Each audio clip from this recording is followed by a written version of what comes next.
Hey guys, welcome back to the channel. This is a story about what if Naruto is denied training by Kakashi Sasuke bashing. Before I start, please support for more amazing content and do consider subscribing to my channel and share this video with your friends. This is written by 36 Tesseract and link in the description and support writer. Let's start the video. This story begins a few hours after Shikamaru's match in the Chunin exam finals ended.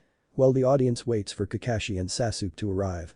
It all started with a jutsu the implementation of a jutsu and of course some prick getting special treatment because he's some big important bloodline survivor. The previous match of the first round in the tournament had ended almost 4 hours ago.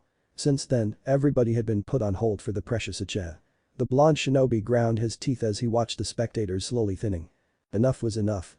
The Uchiha had been given special treatment for the last time if he could do anything about it. If the old man refused to settle this and move on with the rest of the matches, then Naruto would publicly prank him. Right here, right now, to give the spectators a good show. Heading up to the Hokage's stand, the single cage Bunshin knew his job. Ask the old man to move on, and if denied as the boss expected he would be. Then disperse not that big a prank, except for the massive amount of water he had drank after being created, which was still sloshing around in his belly. The plan was, he dispels and the water gets left behind to splash the Hokage vaguely. The Bunshin wondered if maybe learning that freaks abuses water Bunshin would have been worth begging Kakashi sensei for it. He knew the man had copied it, but then, he didn't seem all that interested in his other students. Finally at the cage box, the Bunshin nodded to the Chunin guards, "Hey, mind if I ask the Hokage-sama about my teammate's match?" Looking at each other, the Chunin obviously considered turning him away. But of course, the fact he was on the same team as the boy they were all waiting on made the final decision. He was let through. Having already heard his voice, both cage were looking in his direction as he entered the seating area reserved just for them. "Naruto, that was a good match you put on, I hope that your showing in the next round is as successful." "Thank you, Hokage-sama." The old man just raised an eyebrow as the exam participant gave a polite bow. "I would like to offer a minor excuse for my teammate. Our sensei is well known for his chronic lateness and it seems Sasuke may have began to take after him." While Naruto wanted the team to be disqualified, simply whining about it would make him look like the idiot. And this Bunshin was not an idiot.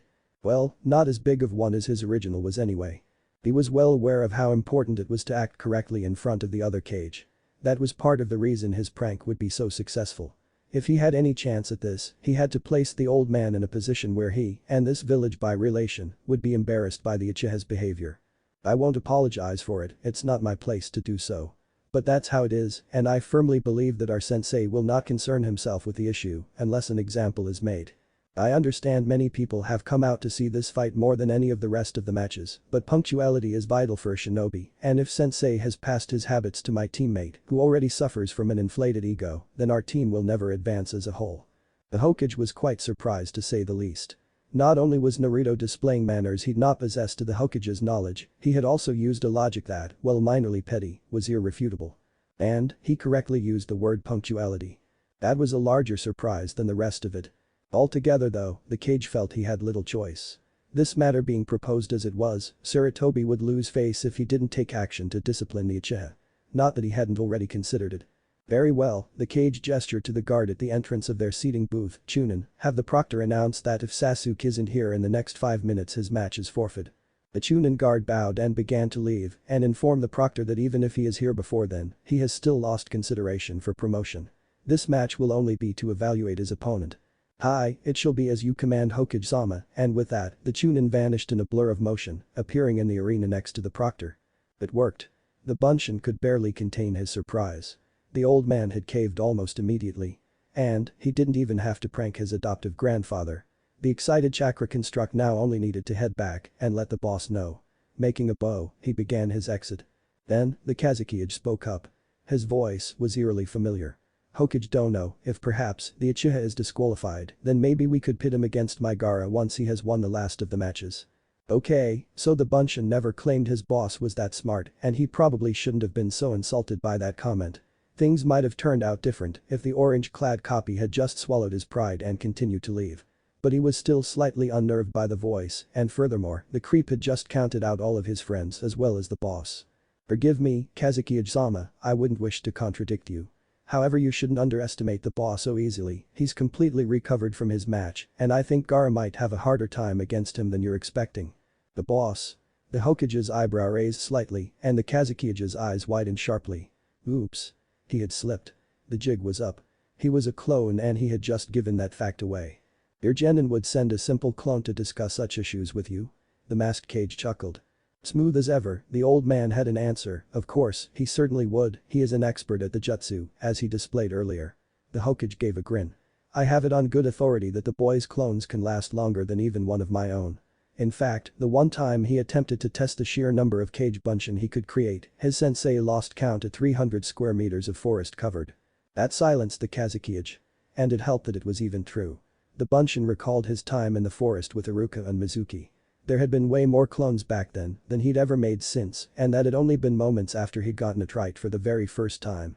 The construct wondered exactly how many the boss could make now. The Hokage hadn't, of course, mentioned that this was his academy sensei and not the Jonin Kakashi. And the words of forest implied that he had been up and down the trees, which he wasn't. But it made a great impression on the chagrined creep. It was then that they were interrupted by a commotion on the arena floor, as just before the disqualification, his sensei and teammate arrived. They weren't told of the earlier decision about the promotion, but were told they had almost forfeit the match. Well, Bunshin-san, there is your teammate. Why don't you entertain us with your observations of the match? The chilled invitation from the Kazekage's whispering voice made the Bunshin gulp. The blonde jutsu was unsure how to decline. The Hokage had just said he might last way longer than he had intended to. His decision was made for him when before he could even reply, the Hokage voiced his agreement. That sounds like an excellent idea, Naruto. Come, stand beside me and tell me your view of your teammate's abilities. Crap. He was stuck up here. If he got dispelled, the prank would be set off even after he'd gotten what the boss wanted. Of course they wanted him to talk about that jerk. When did anyone want to talk about someone else? He'd gladly explain everything he knew about Sakura-chan or even Shikamaru. I dunno, Hokage-sama, sensei has been training him for a whole month since I last saw him. He might even surprise me.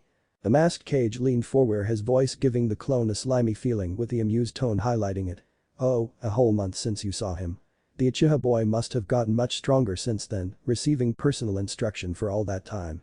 The Hokage even nodded his agreement at what the freak with the creepy voice said. Was it just the Bunshin, or did the Kazekage sound a little too interested?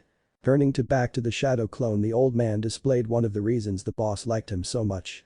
And what training did your sensei give you that month, I wonder? You've clearly been trained quite well for your last match. Well, he was a little focused on Sasuke, so he asked Ebisu-senpai to show me how to water walk. Naruto's copy wasn't sure he could call the man sensei, except that calling him a closet pervert would ruin all the manners he had shown. The Hokage frowned at this. He knew exactly how long Ebisu had taught the boy because the man was back to his regular routine the very next day. So it took you a whole month to learn a simple chakra control exercise.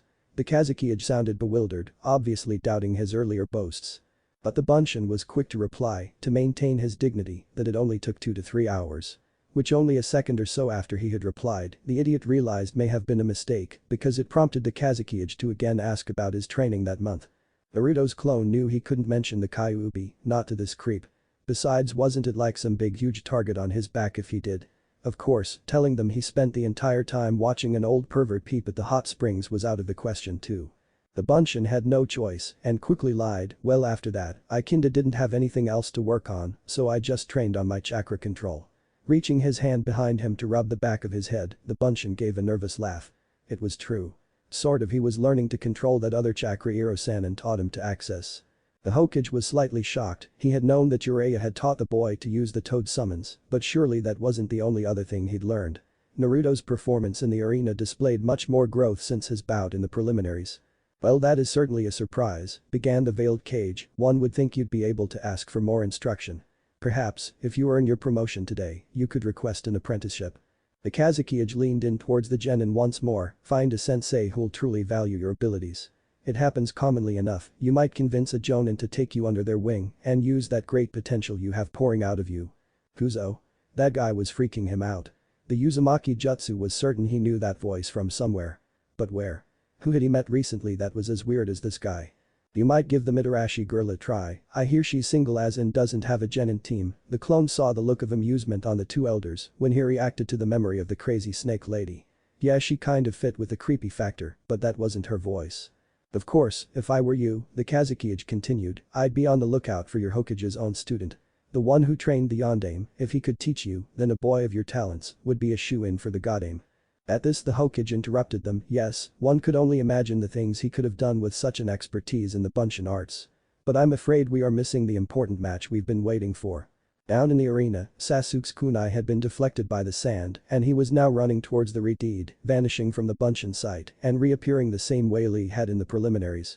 It was wrong. The way Sasuke was able to simply copy the technique, hitting the genin with his lion's barrage. The Uchiha fought with speed that the genin copy couldn't even see. What the clone could see was his original, sitting there in the stands, completely shocked. Once again, the Uchiha had pulled leaps ahead of him. And then, when the genius could no longer get to the bloodlusting Jinchuriki, the clone saw the worst possible act of favoritism his sensei had committed thus far. His signature jutsu, the one he used in Wave when the demon of the bloody mist had first attacked them, the jutsu he said was his only original jutsu, was now in the hands of the Uchiha team. Sure, the Bunshin didn't expect it to go to his boss. But he had expected the man to have at least taught him something before he taught Sasuke that one. It was a lethal killing jutsu, the very same one that had ended Haku's life. And he'd just given it to Sasuke while ignoring his other students. The clone felt a tidal wave of jealousy. Not just for the boss, but also for Sakura-chan. She was alone in the fact that she hadn't made it to the finals.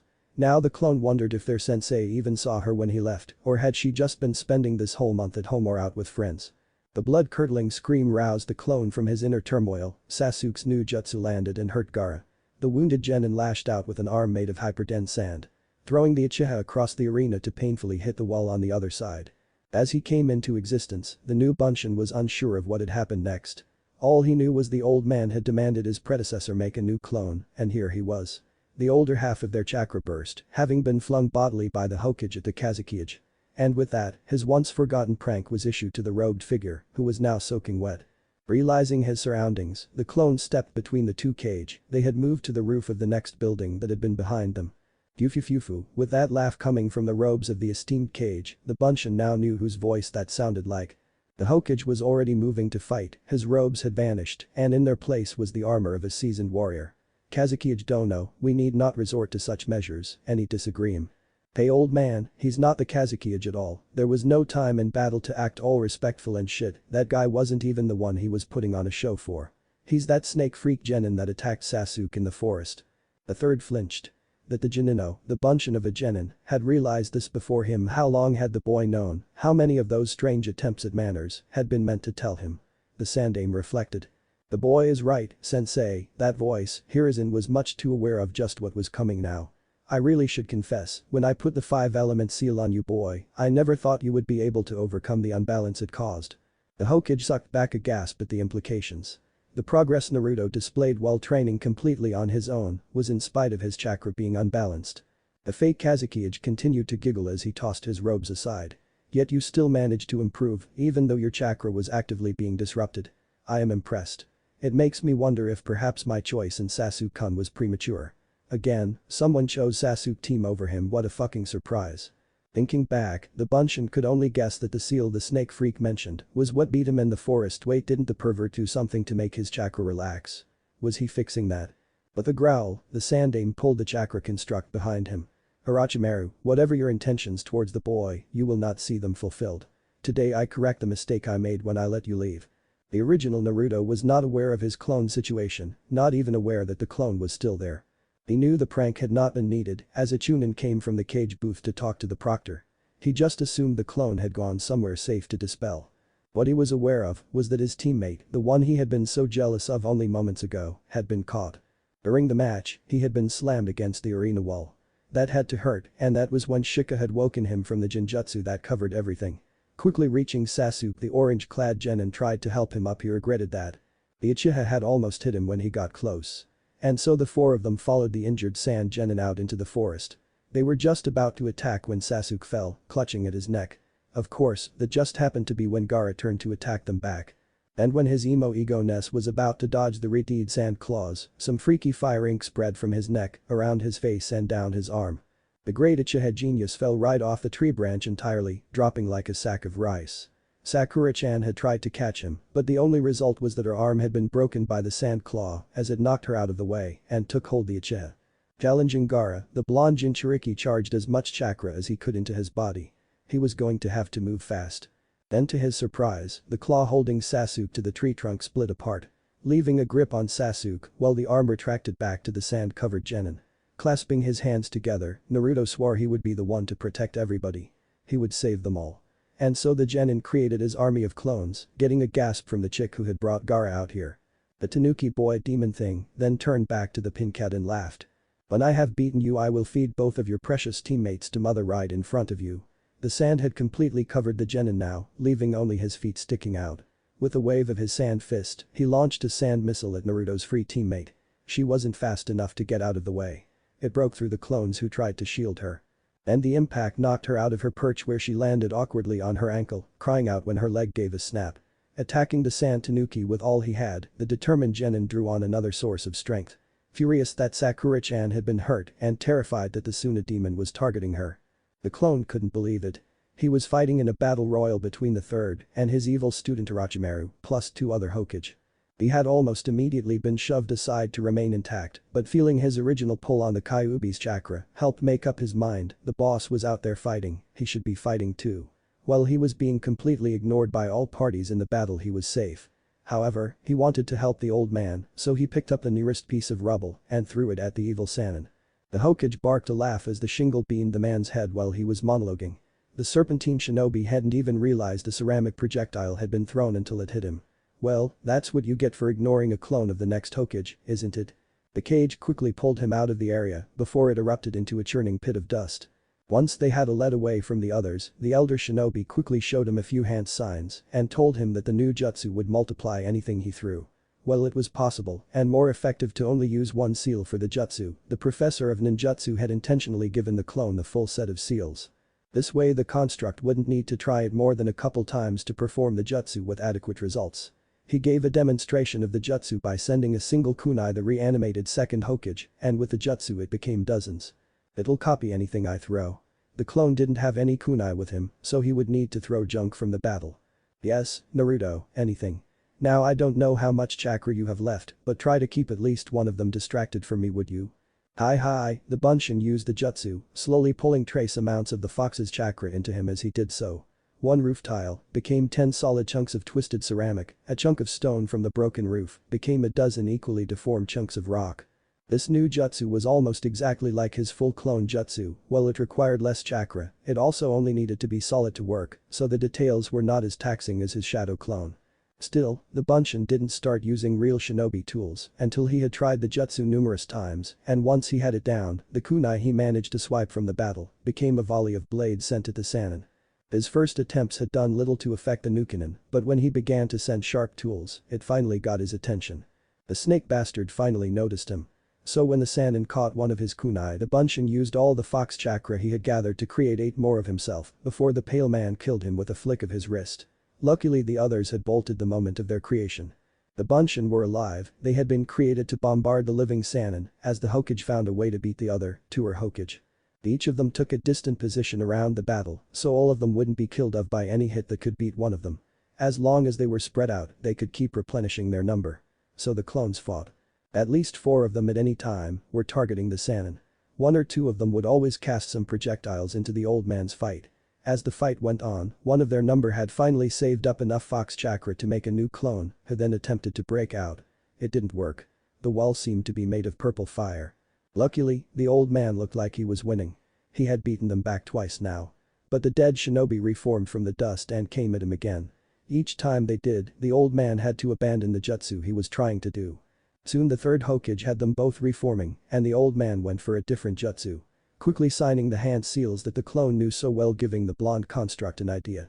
"Hey old man, wait a second, I got an idea," he shouted, nodding to another who jumped at the 2 reforming masses of earth crumbs. The Bunshin split into 4 of himself, each one grabbing the reforming cage they were next to and running with them. Straight into the wall of chakra fire. But the Hokage dust not fully reformed, it was easy to shove their remains into the wall. Especially when the 2 clone holding each massive reforming jutsu were willing to burn with them. At that same time the 4 targeting the Sannin opened up with all they had, which, after the several times he had used it, was only limited by the amount of chakra they put into the jutsu. Well, he had only been an annoyance with a few kunai and shingles he had been sending at the Sannin. When the clones started sending projectiles by the hundreds, the Sannin decided to end his interference. And the last clone, the one who had continued to pull on the fox's chakra, raced toward the hesitant village leader. The Hokage had almost expected what was to come from the genin's idea. Realizing what the boy intended to do, he decided to give the genin the chance he deserved. So much of the boy's life had already been squandered because of the poor judgments the elderly village leader had made. It was time for him to trust that Naruto could follow through on his boast. The Hokage allowed his arm to be taken and jumped when the boy finally took it. Grasping the outstretched arm of the waiting Hokage and throwing him up in the air, the Bunshin used the seals for Shadow Clone Projectile Jutsu, ending it with a seal of his own Full Cage Bunshin Jutsu instead of the final replication seal. It worked. Creating a Shadow Hokage Clone Jutsu. Now that there were 7 of the old man, each with plenty of chakra in them, he had the advantage. As the 7 cage landed, the 2 Jutsu made shinobi re-entered the battle.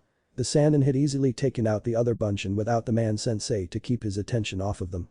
But it was too late for the traitor. Having seen what the clone had just done, the Sannin could only stare wide-eyed as the many Hokage attacked with none of the hesitation that held the 3rd startled predecessors in place. It was impossible.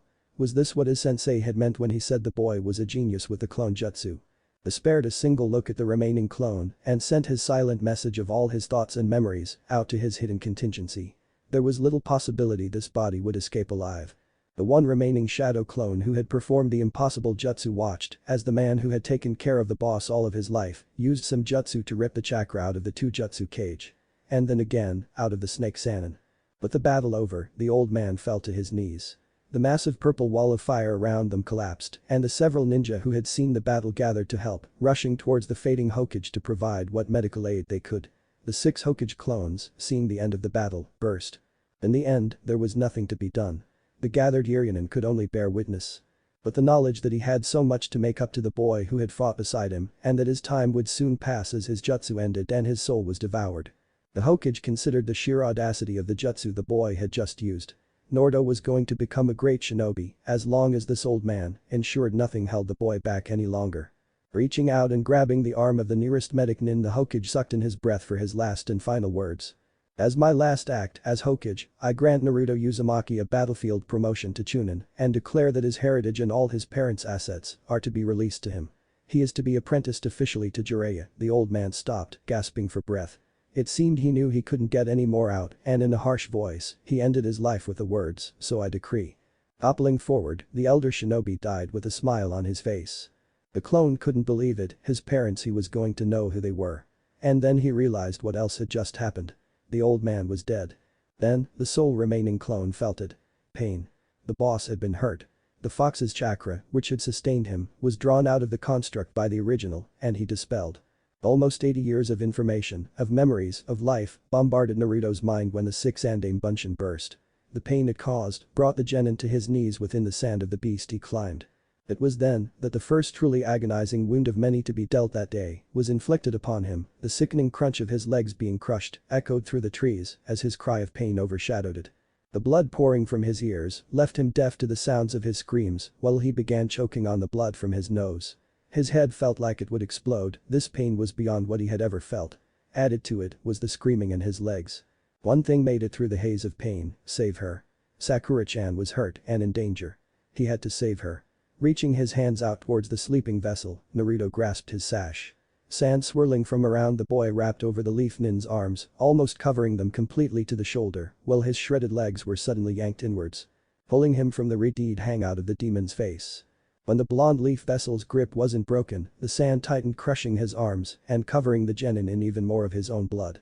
Still, Naruto pulled. He pulled with his very chakra, calling on the Kyuubi once more to help him reach his destination. And finally, with one last surge of willpower, the blood-soaked shinobi slammed his blonde locks into the sleeping face of the Ichibi vessel. The result was another sickening crunch as the boy's nose broke and he awoke with a scream of pain. The sand demon's towering form crackled and exploded in a flood of sand. While Gaara landed safely on his sand, the leaf ninja wasn't so lucky.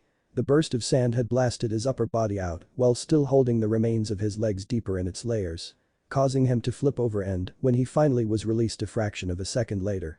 With no limbs to guide or even cushion his fall, Naruto landed head first into the hard ground, his neck at a crooked angle. His head split and from it dark red blood and other fluids gushed in fountains. Yet, the boy struggled.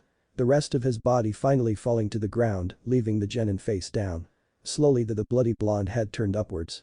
Reaching out with the Kyuubi's chakra, the crippled leaf nin pulled himself towards the terrified Tsunade Jinchuriki. The red arms of chakra resembled a liquid mist of blood, even more so with the amount pouring from the genin they dragged. The trail formed behind him as he ever so gradually made his way in the Ichibi demon vessel's direction. The Pinket nearly vomited at the sight of what could only be demonic blood reaching out and dragging a mangled corpse, with 4 torn, shredded and crushed limbs dangling behind it, as small strips of flesh tore completely off when they passed over rougher parts of the ground. What was he? Nothing could live after all that. As the sand fell away from the Uchiha, Sakura tried to catch him with her one good arm. He was awake at least. Seeing the horrific form of their teammate, Sasuke shoved his useless teammate out of the way and began to climb down from the tree, sprinting to intercept the enemy moving in the Dobe's direction. Naruto spoke, telling Gaara of how close they were, of how he could have been the same way as the Tsunade was now, of how his friends had saved him from the pain of being alone. He was nearly to the whimpering redeed when a form appeared in front of him. "Get away from my brother," was the only warning the bloodied boy got before her massive fan swung under and up, catching his face and bunting him into the nearest tree, where he crumpled in a heap. The blonde Kunoichi gathered her brother and began to run, even as she did she heard it. "Sasuke-kun. Just leave him, we need to get you to the hospital." "We can't. Not after all he just did for us." He and the Uchiha's words were cut off as the Kunoichi pulled him off balance. "I don't care about him. He can go ahead and die already." After hearing the few things she had from the genin she'd intercepted, Temari knew exactly how crushing those words were. If he lived, he wouldn't live long. "Please live," the fox begged his prison. The boy could live if he only willed it, the brain damage was minor, and most of the other damage could easily be repaired over time. But the brat just didn't want to live. All of those memories from his Hokage Bunshin Jutsu had overloaded his meager brains, but not fried them completely. And the bash on the head could be fixed as easily as the broken neck. But the prisoner couldn't do any of it. The Kyuubi no Yoku, greatest of his family, was held at bay by the seal containing him. He could normally heal the boy without the seal interfering because the boy wanted to be healed. This time was much different, this time Naruto didn't want to survive. Even as the boy died, a stronger will took hold. The elderly shinobi stepped up to the gate of his cage. "I know what is wrong, and I know you wish to live as much as I want him to." The Sandaime began. "How are you even in the seal, you old monkey?" The man was dead, the demon's chakra within the Bunshin had felt the shinobi's life be devoured by the death god. "I am not me, he, as it were," came his almost giggled reply. "I am in fact, a copy of me, made with Naruto-kun's chakra. I can only assume that the reason I didn't pass on to my original is in part because of the origin of the chakra used to create me and the fact my original self is dead, although I may still have been sent to him even then." Had he not sealed himself into the belly of the death god? Dimly, the collective will of the 6 Hokage Bunshin regretted dispelling. If he had lasted past his original body's demise, he may have been able to correct many of the things he was leaving unfinished. For those reasons, I believe my mind was carried with the rest of Naruto's chakra back into him.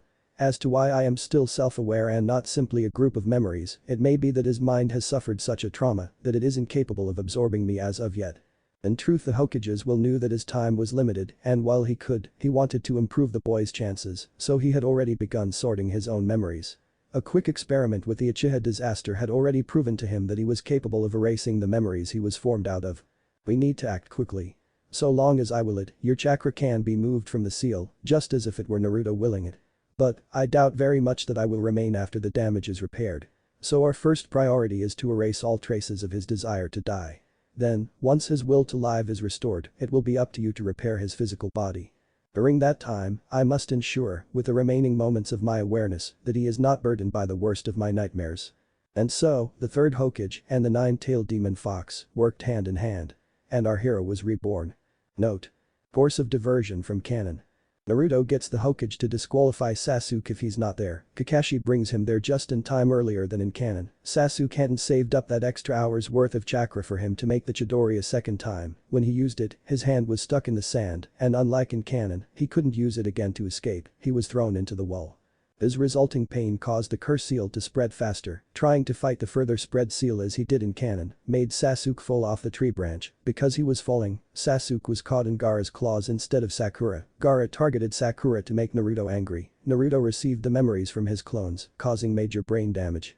His resulting pause allowed Gaara's sand to grab him, leading to his arms and legs being crushed in turn. Having no usable limbs, Naruto drew out more of the fox chakra. Sakura, seeing the demonic arms drag Naruto's mangled corpse, lead her to telling Sasuke to just let him die. Orochimaru was devoured by the death god. He still exists because of the copies he placed in Anko and Sasuke's Heaven's Curse seal. Naruto's third Hokage clones only gave him the memories because the third was dead and sealed into the death god. Otherwise the chakra would have simply been lost torn between two targets and not returning to either. Because of that, he will not be able to repeat the process. Being a monologuing villain, it helps that Orochimaru had been completely ignoring the clone. He hadn't even realized that the clone was even willing to fight. Naruto learning the Shadow Clone Projectile Jutsu. Naruto learned the Shadow Clone Jutsu in only a few hours, right? And I'm going to assume that making a full human body with mind and shape and movable features is much more complex than a kunai or shingle. And after learning that and using it for months. Naruto also learned to tree and water walk as well as learning to channel and direct the Kyuubi's chakra, increasing his chakra control exponentially. After that I would assume it would only take 1 or 2 tries for any shinobi. Things Naruto won't remember. The end of the battles that just took place. The Uchiha plot. Anything concerning Sakura from before his memories are restored. The private times between the third and his wife. The worst and bloodiest scenes in the war. And anything before the third made Chunin because that was just too long ago. Naruto won't even be able to remember the actual promotion, he just knows that all his memories are from Chunin and up.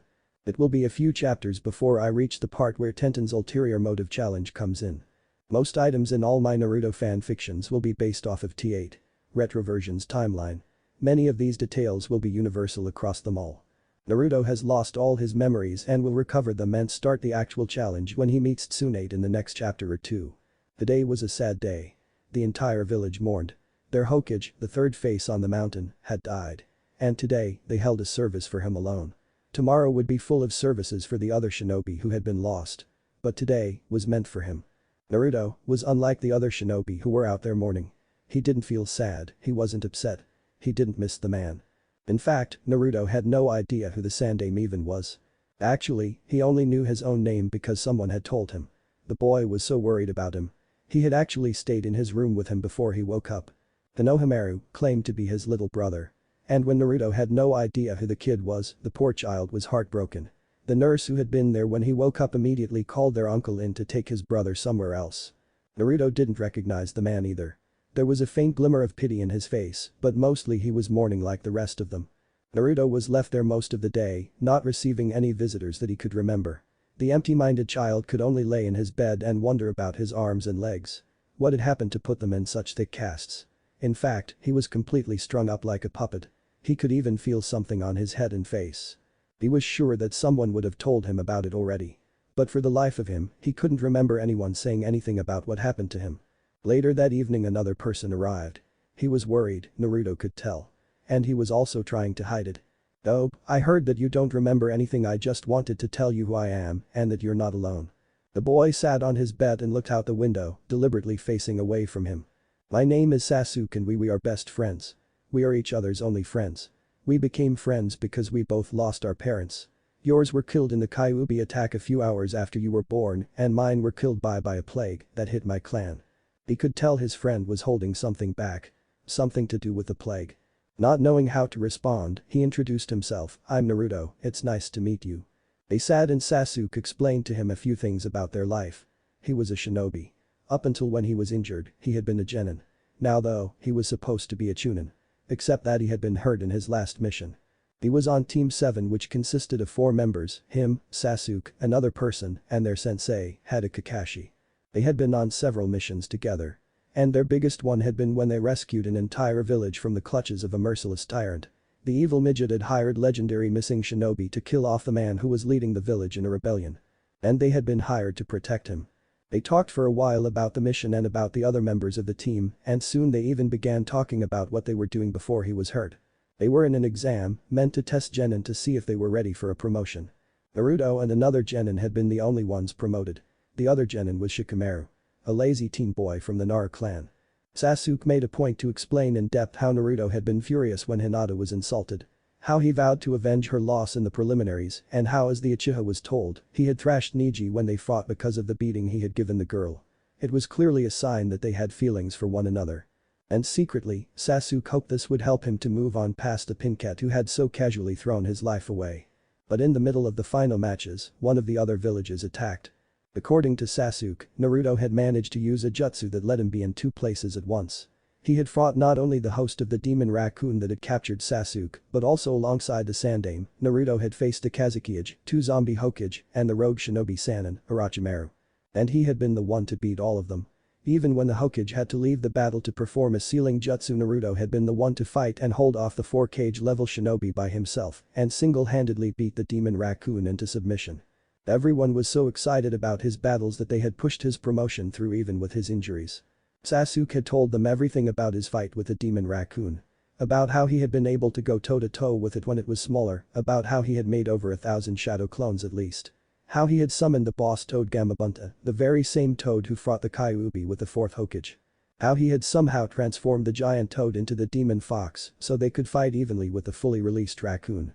And then, how when his arms and legs were crushed he had still moved with his chakra alone, even though it was mixed with the river of blood coming out of him. He had kept fighting and took down the host of the demon after the demon itself had been beaten. It had taken a horrible head trauma from the beast, his arms and legs being crushed by sand, being slammed into the ground from about 6 or 7 stories up, his neck being broken, his spine getting compacted by the impact, a second major head trauma that actually split his head open and ripped a part of his brain out. And even then he still had to be smacked by an iron club and sent through a tree, crushing most of his face, breaking his rib cage and snapping his spine before he was fully beaten. And that was only one of his fights.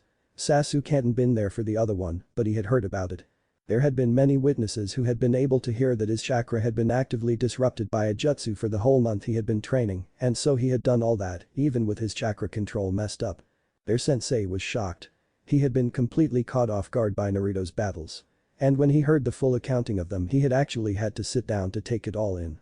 And another person was so sure he wouldn't survive. Naruto interrupted here. Who? He had no idea who the person Sasuke had just mentioned was, of course that wasn't so strange anymore. A name? Naruto, I just told you about her a few minutes ago. She's our teammate under Kakashi-sensei, you had a huge crush on her during the academy. I don't remember talking about what was her name again. It's a name. Naruto, are you okay? What all do you remember us talking about? Naruto told him everything they talked about. All he could remember. And after several small hiccups in his memories Sasuke began to breath heavily. You remember everything else, why not her? Why don't you remember a name? Why don't I remember who? His teammate looked at him in shock, almost terrified by what he had just said. Naruto, however, could only look in confusion as his teammate suddenly made an excuse and left. What had he said? Naruto's condition was stable. That was what really mattered, he had even woken up yesterday. But the Genin, no, the Chunin couldn't recognize anyone. Ino and Sakura had visited twice yesterday. And both times she had needed to be introduced. At first she was smothered in guilt at her last words about him. The image of his broken body being dragged by demonic arms made from his own blood was a sight that left her unable to sleep since the battle. The nightmares of seeing his flesh falling off as he slowly pulled away right in front of her would probably always haunt her. Then she felt smothered in pity for the boy at the damage he had taken. And in confusion soon after her first visit. When she came back carrying the ramen she promised they could eat together, Naruto had no idea who she was. He didn't even remember her explaining to him about his favorite food. He had no idea what ramen was. She quickly spoke to the nurse about it and Naruto recognized the woman right off the bat. She wasn't sure what to feel about that. She refused to accept the small bud of jealousy about the other woman being recognized while she was forgotten. Even Ino Sakura was a little irritated at it. Although Ino Sakura also cheered that at least now the little monster kid wouldn't be pestering them anymore. Eventually she had began to study. It was a little difficult with her arm in a sling, but she had resolve. Her slight limp from the fractured shin didn't bother her when she was sitting at a desk reading anyway. Trying to find out how he could remember one person and still forget all about another. She had even asked to study the memory maps the Yamanaka clan made. Ino Sakura mused that having her entire clan dedicated to aspects of the mind in one form or another made Sakura's friend a very useful resource. They had all kinds of information she was able to study, but it didn't seem to help her find anything concrete. There simply wasn't any explanation that didn't involve someone actively filtering his mind from within it. On the bright side, both her and Ino Sakura could agree, at least Naruto didn't remember her trying to leave him for dead. She wasn't sure if Sasuke was going to share that fact with anyone, but she knew that if her sensei ever found out she'd be completely screwed.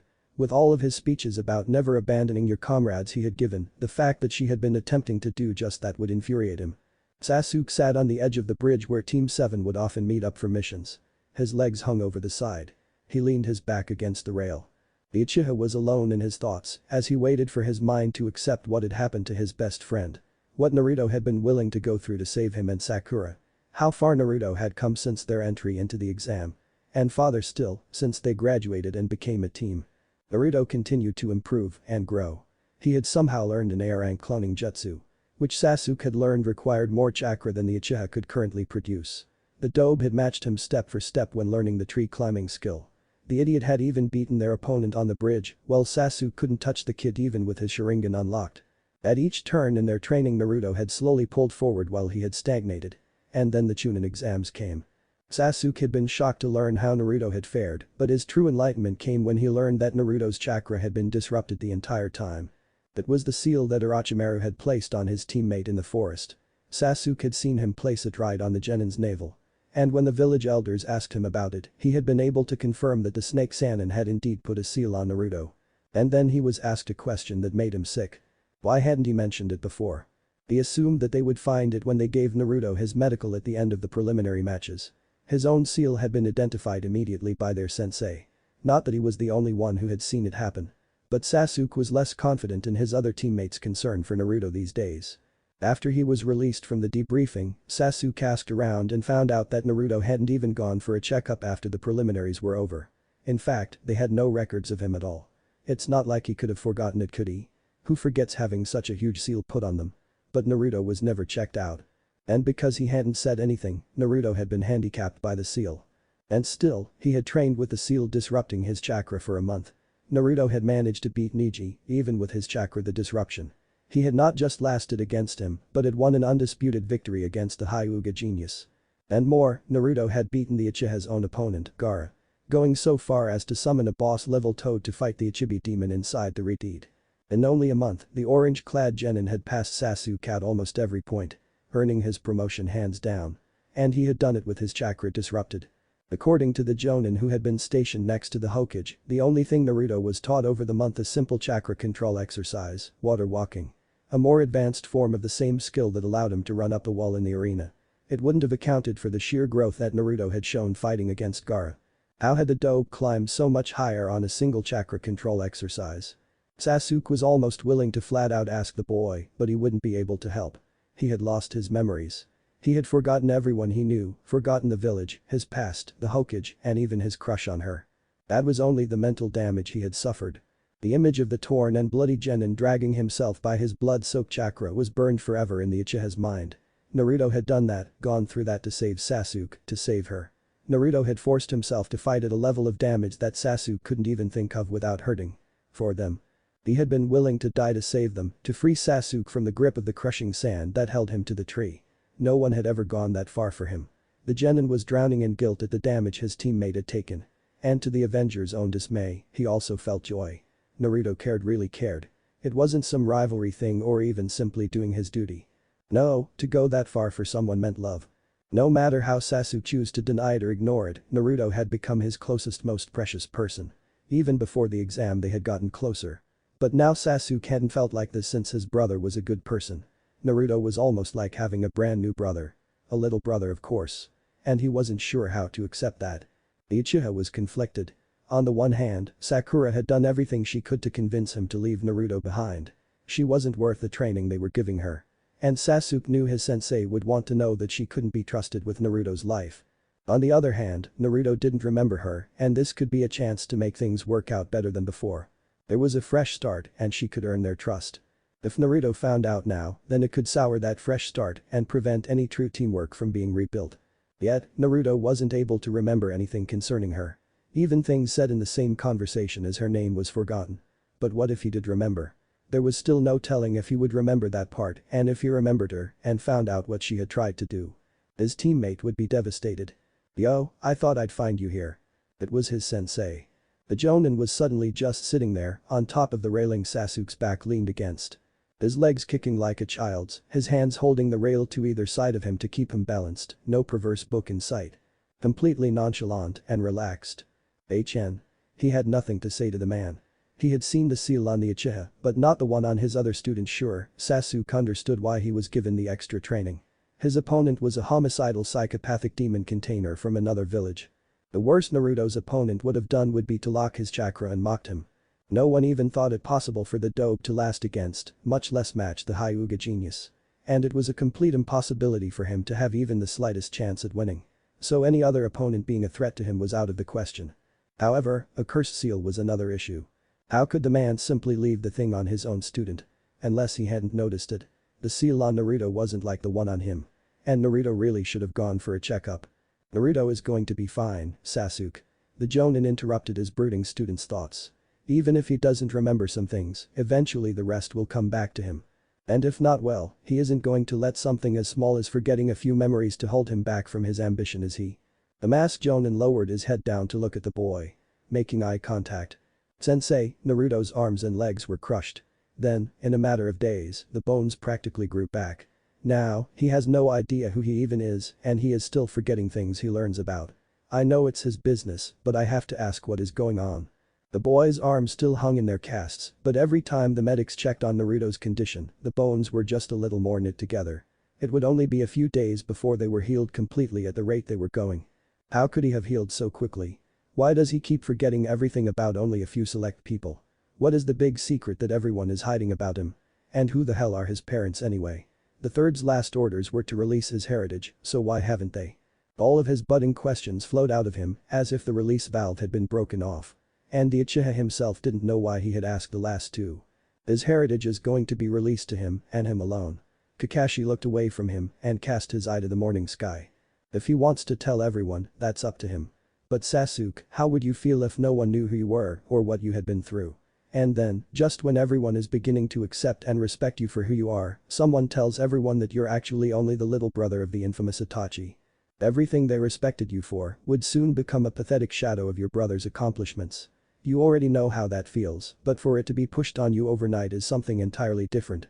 Sasuke understood completely, it was part of the reason he had made up the story about the plague. But that wasn't all he got from it. His sensei's statement meant that at least one of the Dobe's parents were high level. As for his healing, the Jonin continued. It's a combination of his mother's bloodline and a few other issues he has. Not in the least of which is his massive chakra reserves. Naruto has 2 or 3 times as much chakra as I have, and that makes it extremely hard for him to control it. So the best way to make him stronger would be to teach him the control. And in doing so, give him more access to his massive reserves.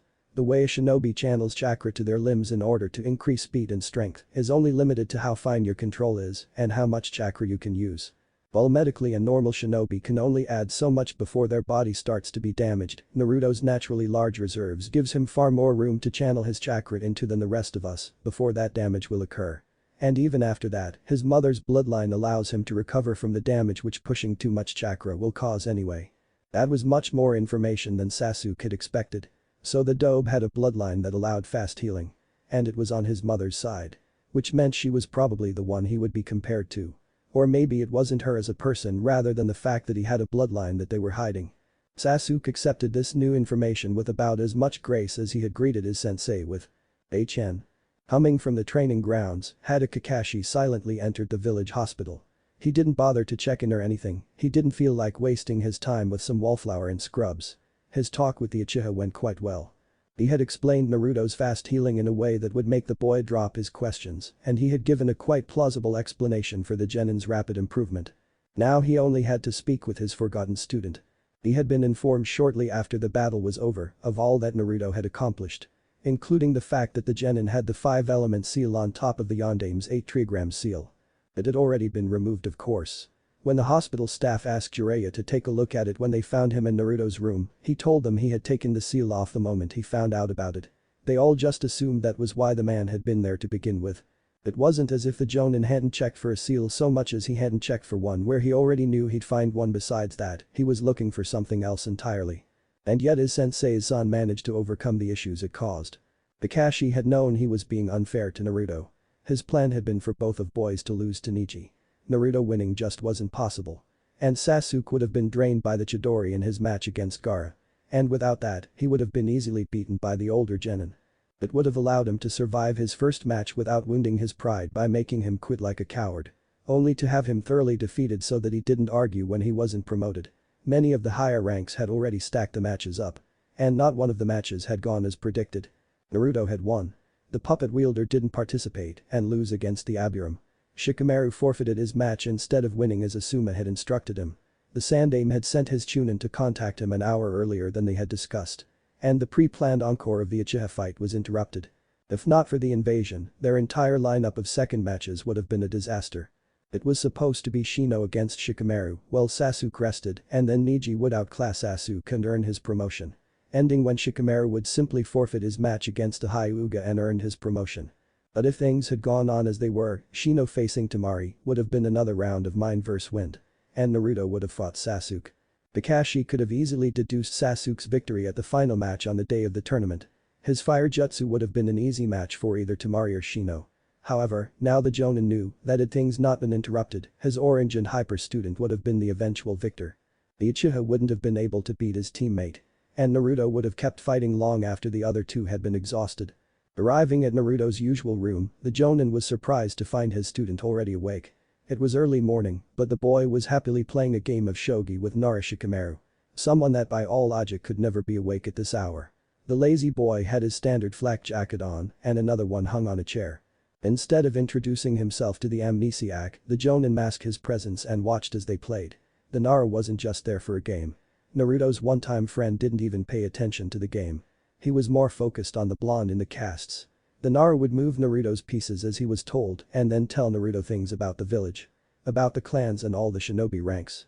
About their days at the academy. The strung-up Chunin was frantically trying to both learn what the genius had to tell him and play the game at the same time. His focus was too split to play that well, but the Nara never capitalized on it. Instead, the mobile Chunin passed over several good positions and strikes to prolong the game in a way that the other boy wouldn't notice. And with each move he eventually made, he spoke about a new topic of the village. Kakashi watched for almost 2 hours as his student was slowly re-educated. Until finally there were only 3 pieces on the board and the Nara had Naruto in checkmate. Packing up the board, Shikamaru said goodbye and headed out. Kakashi was about to enter once more, but a small squeak made him pause. "Ah no, I can wait if you have something to say to him." "Not at all, Hyuga-chan, go right in." Reaching behind him, Kakashi rubbed the back of his head as if embarrassed. "I'm just trying to think of how to convince the hospital staff to let me take him on a few tier ranks." And with that, he ended up watching as the girl shyly entered the room and introduced herself. It wasn't long before Kakashi noticed he wasn't the only one watching.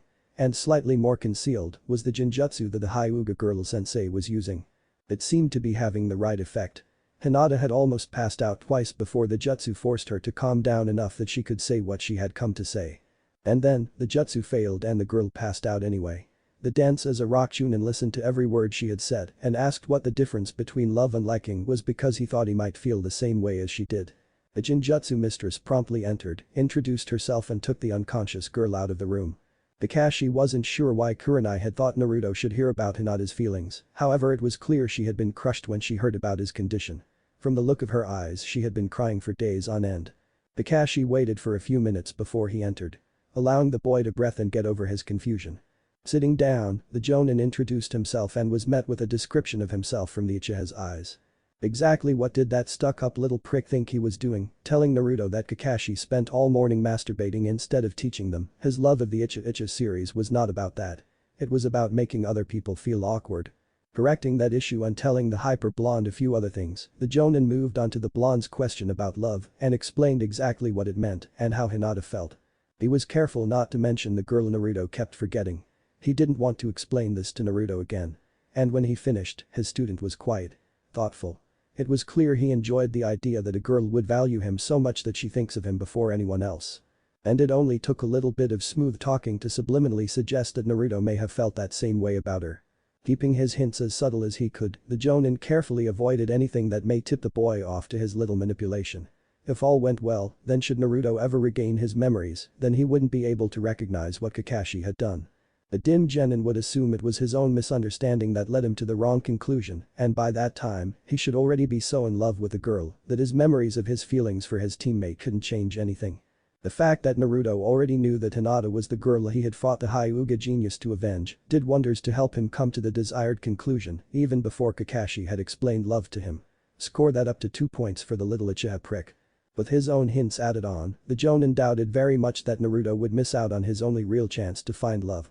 It wasn't like it was hard to see which of the 2 girls would be better for him and the team in the long run. His current crush wanted nothing to do with him, and it wasn't likely to work out if they didn't find a way to prevent him from forgetting anything even relating to her. A brief smile flashed beneath his mask as the Jonin thought for an instant what would happen if Naruto tried running in a forest of sakura trees. Would he forget they were there and smack right into them? The momentary humor passed and Kakashi returned to considering his student. Hinata actually liked him, Sakura hit him at every chance. Hinata could see the demon's chakra and still liked him, Sakura had done something to make him forget her very existence. Hinata would help him to grow stronger and increase his chakra control, Sakura was pathetic on her own. Not that Kakashi intended to let her stay that way. He had at one point thought that she would wake up to the real world, but after he had been so wrong about Naruto, he was going to break her starving body until she either shaped up or dropped out. Soon, it was time for Naruto to be fed and bathed by a nurse, so Kakashi offered to eat lunch with him later and said his goodbyes. The village council was at a loss as to what to do. Only the Sanin's presence kept them from ignoring the third's final decree. They had promoted Naruto to Chunin without hesitation or even reluctance. His jutsu was now an SSS rank in jutsu, and they simply couldn't have a genin who knew one of those. And then he woke up, revealing that he had lost his memories and the promotion was unnecessary. However, his heritage was going to be the main problem for the foreseeable future. For one, most of them had no idea what the late Hokage had been speaking about. For another, in order to release his heritage, they had to have 3 major clan heads and the Anbu commander witness because the file was considered an SS rank secret. Which was the only thing the Anbu commander could tell them about it. There were several others who apparently knew, but they all agreed not to share until it was officially released. Even still, the Chunin was also mortally wounded and couldn't function as a shinobi. The mental damage alone would have resulted with him being pulled from the ranks. But he was paralyzed, all of his limbs ground into dust, and his body was broken in more ways than it was possible to survive. And to top it off, well, they could have the acting council process the decree and order the Anbu commander to disclose the file so they could release it. This was the demon child they were talking about. It would take a 3/4 vote to release an A rank or higher document without the Hokage there to make it happen. And they would be lucky to even get a majority. What they needed was a new Hokage. Not that they didn't need one anyway. But the Sannin had exerted a certain amount of pressure on them to finish up with their politics and get the job done. When they simply couldn't, the towering shinobi declared in no uncertain terms that it would happen. And to make it easy, the Sannin issued a single order. Nothing is decided until I return with Tsunade, she will make a fine Hokage, and she can also heal the Gaki. I think though, it would be for the best to bring him along. It would probably be better to get him healed before asking her to take the job. But he isn't cleared for missions, he is still wounded. The whining elders would complain about being whipped with a golden lash, as far as the Toad Hermit was concerned. Yes, and that's why I'm taking him to her. She will fix him. The sage put as much sarcasm and condescension in his voice as he could. And when she is done we will discuss her new job. That way, even if she refuses to become the Hokage, he still gets fixed. Their natural response was to argue some more. They argued that the hermit wouldn't be able to care for the boy properly while he was busy looking for the medical legend. And the sage had to admit they had a point. But who said he had to be the one doing it? I'll just have to take that Kinoichi from his team with me to take care of him. The Sannin remembered that the boy liked the Pinket from the time he had prepared him for his life or death training method. Besides, maybe it would help his memories come back if they were of fond little fantasies. Reluctantly they agreed, her scores did show that she would make a competent medic. After having her brushed up on his daily care and needs they would be able to set out. Note: Naruto lost all his memories for the time being, but Tsunade will unlock them. Meanwhile, Naruto seems unable to even form any new memories of Sakura. He can remember everything else he is told, just not her or anything that she is involved with. Sasuke's visit. Sasuke had felt that everyone who cared about him was gone, killed by Itachi, and that people who did care about him now only cared about his name. He also thought that Naruto's actions were out of his own need for attention. To see Naruto as damaged as he was, still trying to protect him, finally got the message through. Sasuke now knows that they are friends. And Naruto is the only person he truly thinks of as such. Sasuke didn't want Naruto to define him by his vengeance as he once had, so he told him the story about the plague. Sasuke's stories of Naruto. Sasuke didn't get to see any of Naruto's matches himself, so he could only go off of what he heard at that point in time. Most of the rumors were inflated, even when stripped down to the facts. Hinata's confession. The reason that I had Hinata confess to Naruto is much like how after a death, people will say the things they never got to the grave for closure. Yes, she knows it's not the same person, but she never got to tell him, and it's damaging her mental state. This will be elaborated on when Hinata gets a POV scene. This won't be an Urahina per challenge, I'm making it a Naruto, however this does set up for eventual rivalry between Hinata and Tenten. Things Naruto won't remember. The end of the 2 battles he was just in. The Uchiha plot. Anything concerning Sakura, past, present or future at least until he meets Tsunade. The private times between the third and his wife. The worst and bloodiest scenes in the war. And anything before the third made Chunin, because that was just too long ago. Naruto won't even be able to remember the actual promotion, he just knows that all his memories are from Chunin and up. It will be a few chapters before I reach the part where Tenten's ulterior motive challenge comes in. Most items in all my Naruto fanfictions will be based off of T8. Retroversion's timeline. Many of these details will be universal across them all. Meaning any mission or arc or other major details will be included based on their background and trigger events. A new poll is opened. Details at the end of the chapter. Nervous? Yeah, she had blown way past nervous when the man had introduced himself. Ino Sakura sat across from one of the legendary three shinobi. He was tall, but not towering. His white mane was spiked and wild, but not unkempt. It shined with an obvious care and grooming that would have made Ino proud. Not that Ino would have been able to do more than sit and ogle at him either. The Sannin smiled wider as she was unable to process his question. His charming face highlighted by the red tear line marks of his clan. Each stripe started at the center of his bottom eyelid and continued down to his stubble jawline. "Answer him, you idiot," voiced her inner self. Shaking her mind out of shock, the Pinket realized the Sannin had asked if she wanted to help him with an A-ranked mission. What are the mission details? Sannin or not, she wasn't sure she was ready for an A rank. It's pretty straightforward really. You just have to take care of your teammate while I deliver him to mine for medical treatment. She had no doubts about which teammates the man was mentioning. Naruto was the only one of them that needed the medical treatment and Orochimaru had just led an attack on the village ending with his death. Which meant that the Sannin was going to bring the Baka to see the legendary Tsunade. There was no way she would miss out on that. She agreed with vigor and joy. With her confirmed agreement, the Sannin gave her a writ of service requiring her to attend a medical training course for the next week or more depending on evaluation. It consisted of 3 pages. The first was the actual service writ, the second was a separate list of suggested materials for her to purchase. Finally, the third was a document stating that all materials listed on the previous page were covered by the village treasury. Each of these pages were signed and sealed by the entire village council. The entire back of each page had been reserved for signatures. The Sannin never did things halfway, did they? This was exactly what she needed. All of her reading into the human mind had come up with quite a few things about why her injured teammate couldn't form any memories about her. She had even found a few things that related to her own mind she wanted to expand on. But until she could either use Ino's jutsu or decent medical jutsu, she couldn't test any of it. Of course, that was all a moot point if they went to see the medical legend. Inner Sakura was even more excited than she was. Screaming in her mind that Ino and every other girl she knew were going to be so jealous of her. Maybe the woman would even be able to tell her how to make Sasuke-kun fall in love with her. Her mind was made up. Once the Sannin had dismissed her from the dining table, having paid for her food himself, Sakura headed straight home. Even though her arm was in a sling and her ankle was fractured, she refused to let anything get in the way. So swapping her sling for medical tape and combat bandages, the Kunoichi adjusted her leg brace and set out to gather her medical supplies. She had quite a few of them once the hospital staff finished making suggestions. She eventually wound up learning to operate sealing scrolls from the owner of one of the shops she had visited, just so she'd be able to carry them all. Once she finished her shopping, all of the materials were packed neatly away as recommended by the medical staff coordinator. On each outer thigh, Sakura had 3 sealing scrolls full of supplies. Her left, being her dominant side, had actual materials such as raw herbs and other medical solutions from one scroll.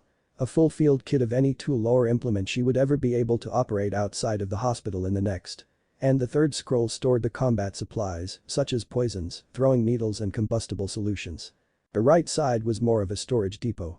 It held things like blankets, full sterile water canteens, bandages, braces, splints and other such items in 2 of the scrolls. The final sealing scroll held her various texts, notes and journals of study.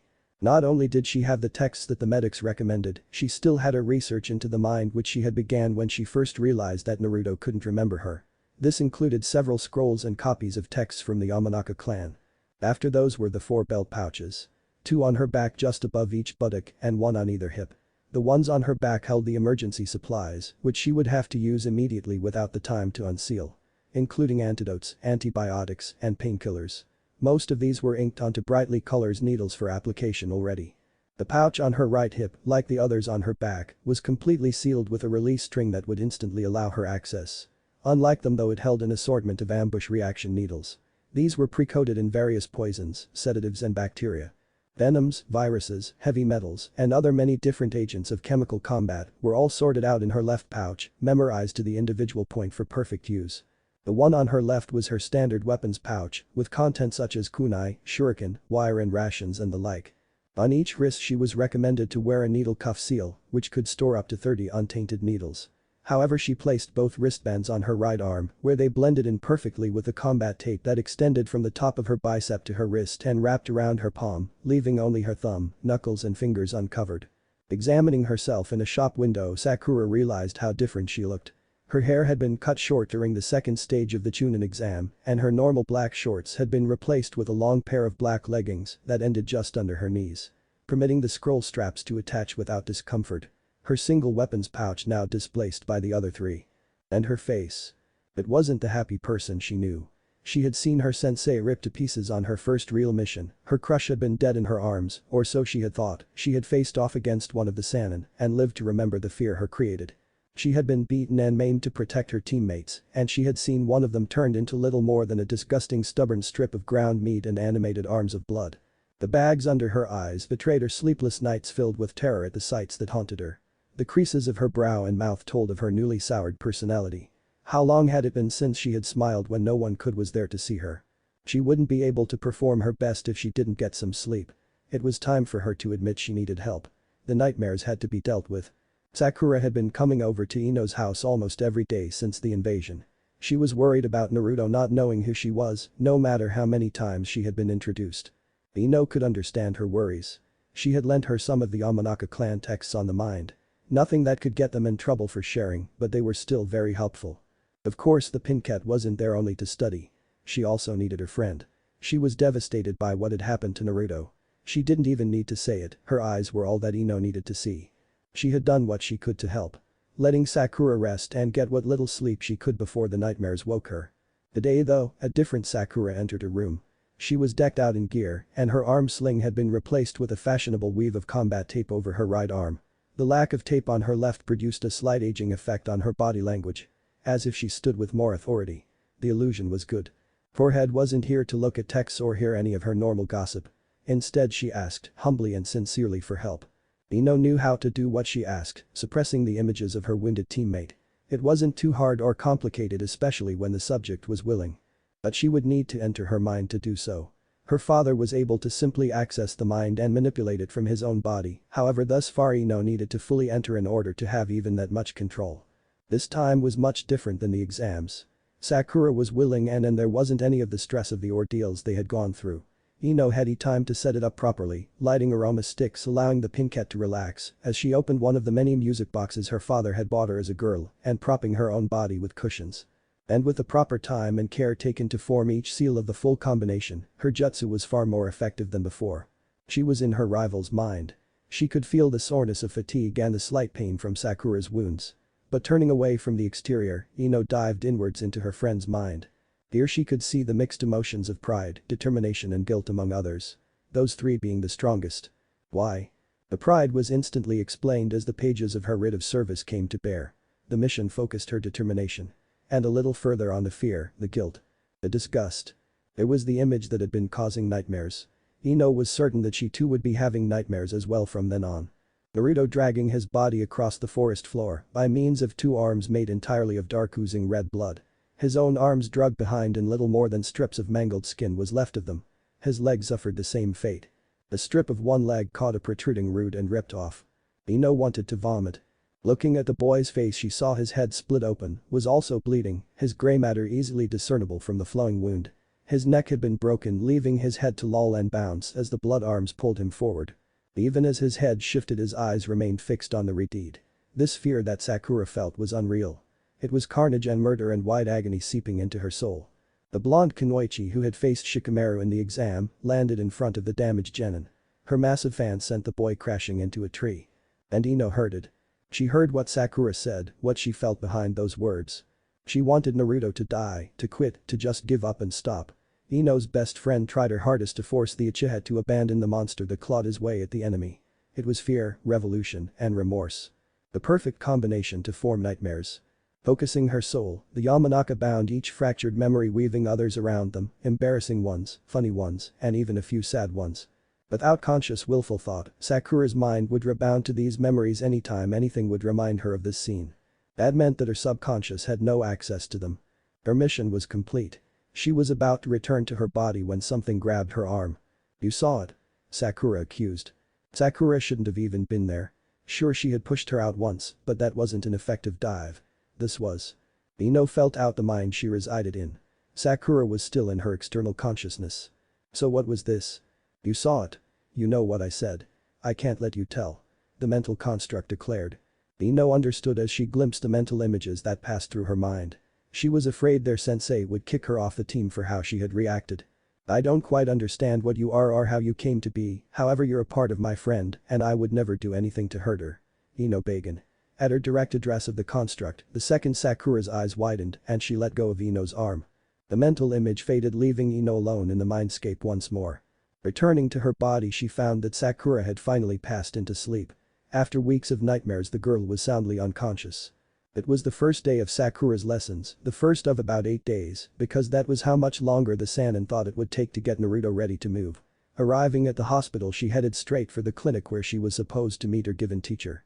Their sensei had been annoyed when she informed him about her required absence from their team, but he also seemed to relax a little too. Seeing her new sensei, Sakura rushed to greet her, making sure to present a well-crafted first impression. The woman deftly ignored her rehearsed introductions and simply began ordering her to task. A dying man doesn't care what your name is more than his treatment. Work first. And work fast. Most of her day was spent that way. Cleaning wounds from the invasion and changing bandages. When the Sannin had said that the mission would require medical training, she had expected to be bringing a fish to life or mapping diagrams of the human body on her first day. Her chakra control was good enough to start on Jutsu. And she had already read half of the medical text she had gathered or close to it. The woman's response was a harsh bark that medical study was not magic. No jutsu can do more than hard work. At the end of the day, Sakura had been worn to the bone. And that was when the real learning began. That same woman who had bossed her around had also prepared her dinner. And for once, Sakura was too hungry to worry about her weight. She ate it all.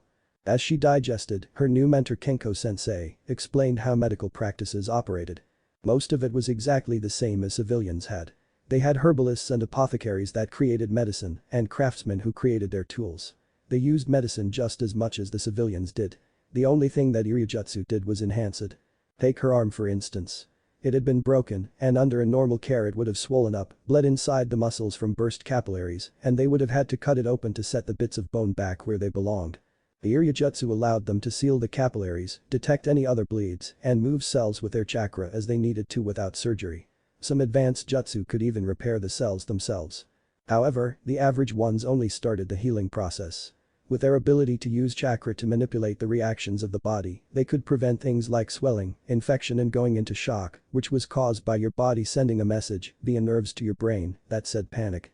Stop that and you stop the body from going into shock.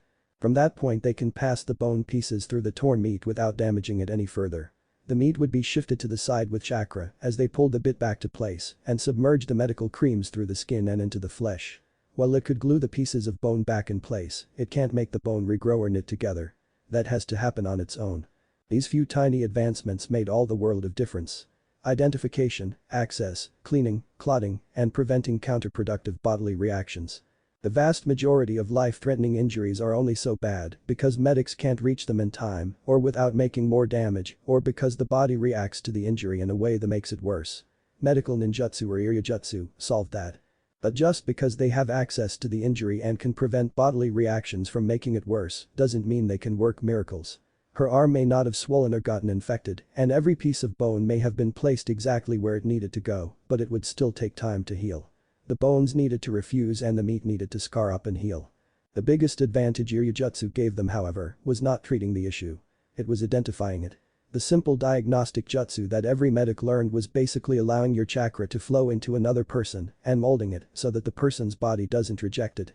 Once the chakra was there, all you had to do was use it to feel out the issue. With more skill, the better it got. However, most beginners couldn't even mold their chakra well enough that it didn't get rejected, and once that was done, the depth of the scan could range from "I feel your skin" to "I see your broken bone" to "you have a virus in your ear and a fungus on your toes." It was said that the Sannin could even tell you if your child would be male or female only a day after you coupled. Most of the advanced medics required at least a week before they could tell that the coupling had been successful at all. All of that said, it was still far better for the body to heal on its own. Once you got past the initial issues of getting the healing process started, the rest was exactly the same as civilian work. The next several days passed with her working too hard and falling out of contact with everybody. Sakura hadn't been able to talk to Ino about her mental form as she had promised. And she hadn't even seen Sasuke since she had told their sensei that she was being enrolled in a medical training course.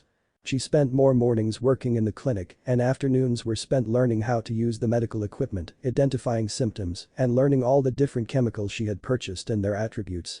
The fact that she never had to be told twice about anything quickly got Kenko-sensei's approval. Her quick study of all of her medical texts over the evenings led to the woman becoming very impressed with her book knowledge. Which led to the harsh Iryonin forcing her to practice the practical side of things. She had to do 2 full autopsies and care for over 100 different medical issues over the course of the week. By the time the training course was over she had thoroughly impressed her sensei. There were only 2 days left before the Sannin had said they would be leaving and Sakura hadn't learned a single medical jutsu.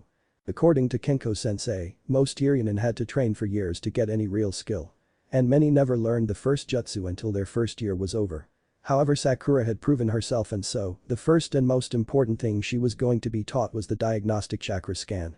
The second thing was normally reviving fish life to hone the chakra manipulations that were needed. But that could wait until she returned. The Sasuke-kun never came. Sakura had shown up for their meeting after 9 days of missing it. And didn't say a word to him. She was only here to check in with their sensei before she left later today. She was leaving the village with Naruto and the Toad Sannin in order to bring him to a medic who could fix his memories. Sasuke had to admit he approved of the change. She was quiet and serious. Her demeanor was dignified in a way he still hadn't seen in any of girls he knew from the academy. Their change in equipment was also a welcome sight. The medical supplies and gear were organized exactly as the professional Iryonin did theirs. The Uchiha could barely see any of her limp now. The small fabric leg brace was easily covered up by wearing one on both legs. However, the asymmetry of her bandaged right arm added a trace of experience to her overall image. As if it was telling him that she wasn't still trying to figure things out. But the swallow she looked at him and finally spoke. Have you visited Naruto yet? At the mention of his teammate Sasuke could only glare at her. But the sigh the Kenwaichi looked away. You should come see him off. He's probably going to be nervous about leaving the village. I'll be there. She wasn't even guilty about what she had tried to do. But at least she was willing to help make things better. Or at least as much help as she could offer. How far have you gotten? He asked. With your medical training. Well, after performing 2 autopsies I'm no longer terrified of Naruto. That caught him off guard. Her casual almost easy reply. As if what she had done was no more than a joke. And then he understood her words. Terrified of Naruto of what? His horrible fashion sense. His jolly attitude. His retarded levels of stubbornness. His reckless drive to do stupid shit. The sight of his bloody flesh being pulled by demonic limbs made of even more blood. Oh. Sasuke couldn't help but say it out loud. Might as well ask his question again. What have you learned then? Looking back towards him his annoying teammate came to the surface once more. I'm a prodigy Sasuke-kun, just like you. I'm months ahead of the beginner level and it's only been the 1 week. Sakura was leaving today. Ino hadn't been able to get her out of her mind. Which was irony since it was her own entry into the other girl's mind that caused her mental blockage. It was clear that the eye of Sakura's mind had been developed a little higher than natural. However, when the Ino had confirmed her once best friend's photographic memory, it began to make sense. Sakura's mind had developed a swollen eye in order to retain all the information her conscious mind couldn't sort through. It was by no means a split personality. She had seen one of those before. Her father had actually paid a handsome price for exploration of a couple minds who were in the same body. It had been interesting. Yet what Sakura had was basically an overdeveloped inner monologue. It was almost separate from her deliberate thought process, as a coping mechanism for her taxed mind. Still though, Ino wanted to learn more. So she too began to study. The Ide was actually developing independence of her friend. It wouldn't be able to truly split off without some kind of mental meltdown, but it was getting stronger. From what Ino could learn, if something wasn't done to deal with it, it could eventually become the dominant personality. Which would basically be as if Sakura lost the ability to filter her thoughts on her own. Of course, as her friend matured, her still developing prefrontal cortex could begin to compensate, allowing the two to fully reintegrate. She wasn't quite sure how to ensure that would happen, however she was certain she could help it along. Ino was studying her clan's jutsu scrolls and the past applications of the jutsu when Sakura arrived. She had to hide these scrolls this time. Unlike the ones that she had lent her friend and love rival, these scrolls explained some very specific details which could never be permitted to leave their clan. She didn't have much time and so she reacted out of habit. Quickly slipping the clan scrolls in her hideaway, the place she hid some of her most secret secrets, Ino rushed to the front door to let her in. Completely ignoring the whisper of conscience that tried and failed to remind her that Sakura had been the one who originally helped her create the cubbyhole. Sakura had been run ragged at the clinic over the past week. They never did get to discuss what she had done to help. After explaining how she had twisted the memories around it to reflect the subconscious, Ino told her about what else she found out. She knew. Ino assured her that her emotions had been perfectly normal. What she said wasn't anything uncommon in that kind of situation. Sakura's reaction was to shout at her. Normal? When has there ever been a normal for seeing someone you care about get literally ripped to little pieces and still keep fighting? Sakura had a point. How had Naruto kept going? It couldn't have been sheer willpower, could it? A rumor had gone around about how his mother had a healing bloodline that allowed her to heal faster than any normal shinobi, and that seemed to have passed on. When Ino had visited him, his charts had been for more recovered than Shikamaru said they were the first time he had visited. Perhaps the blood arms had been related to that. Of course Kushina Uzumaki, the primary suspect for Naruto's mother, also had the ability to create chakra chains out of her own body's flesh and blood. That would certainly explain it. Sakura agreed with her about most of her theories. And to finish it off, Ino ran to grab some of the records she had asked for from her dad's office. Coming back into her room, she showed Sakura the medical files of the Kunoichi when she was in the academy and a well-hidden document about her pregnancy later on that Ino had managed to find. The timelines matched up. At her stage of pregnancy, she would have given birth within the week of the day Naruto was born. Ino never got to mention her confrontation with the other Sakura. They had only just began scheming to find out more on Naruto's mother when there was a knock on her window. Ino recognized the man who had recruited Sakura, the Sannin, and opened the window to let him enter. "Hey girls, I always hate to interrupt before the naked pillow fights, but we need to get on the road," the Sannin informed them, leaning on the sill without bothering to actually come inside. Ino wasn't sure how to react to that, so she just slammed her window on his fingers and turned to say goodbye to her best friend. The day was the day Naruto got out of the bland white walls of the hospital. The day he got to actually see the village he had been told so much about. He might not get to see much of it. But even the amount of it he saw on his way to the village gate should be an experience. It wasn't time to leave yet, however he had a few visitors who wouldn't be able to see him off from the gates. His team, both of them had come. His sensei and his partner were leaving the village early that morning and wouldn't be able to see him off when he, a nurse, and the Sannin left that afternoon. Sasuke was as mushy as ever. Hugging him tightly before they left. His sensei didn't show anywhere near that amount of emotion. He simply ruffled his hair and pulled out that book. It would be a few more hours before everything was ready to go. But Naruto had many other visitors on their way. After his team left, Hinata, the girl he may have been in love with or at least liked, came in with her team.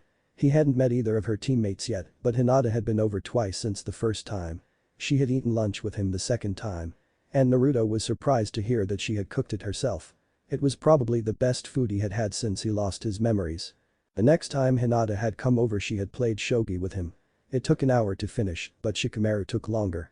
Introducing Kiba and Shino to him, the Hyuga sat on his bed and began feeding him a sweet bun, while Kiba excitedly told of several of their joint prank efforts.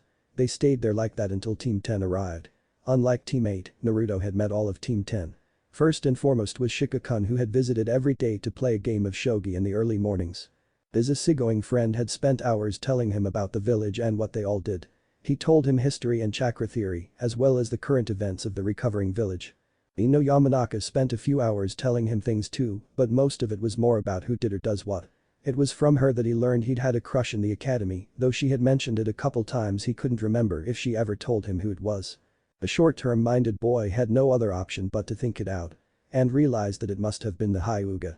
It made sense cause she was from a big clan and he didn't have the guts to tell her any more than she did. Ino had also informed him that he kept a houseplant. She had graciously adopted it for him while he was away. So he owed her big time when he got out. Finally there was Choji, by far his least vocal visitor over the last week. The larger boy had been introduced by Shikamaru only a couple days ago. Shika had discreetly warned him against a few forbidden words, like fat and work, and Barbek, the larger boy, had been his friend from the get-go. He would be anybody's friend. However, today was the first time he had met them all together. The dynamic was vastly different than he had imagined. He had thought Shika would be the leader cause of how smart he was, and he kinda thought Ino had a thing for Choji. The reality was nothing like that. Ino constantly abused Choji and Shikamaru tried everything he could to hide from her. The hour or so of shogi that morning was more chaotic than any of the memories he'd formed so far. Once the game was over, Naruto was helped into a wheelchair and rolled out of his room to where Iruka-sensei waited. His sensei had visited only once before but had promised to take him out to their favorite food stand in the village. The man had been his sensei for years before he met Kakashi-sensei. And had also been Naruto's first true friend according to Konohamaru. He pushed Naruto's chair down the street, stopping every so often to show him part of the village or tell him something the crippled boy had done in it.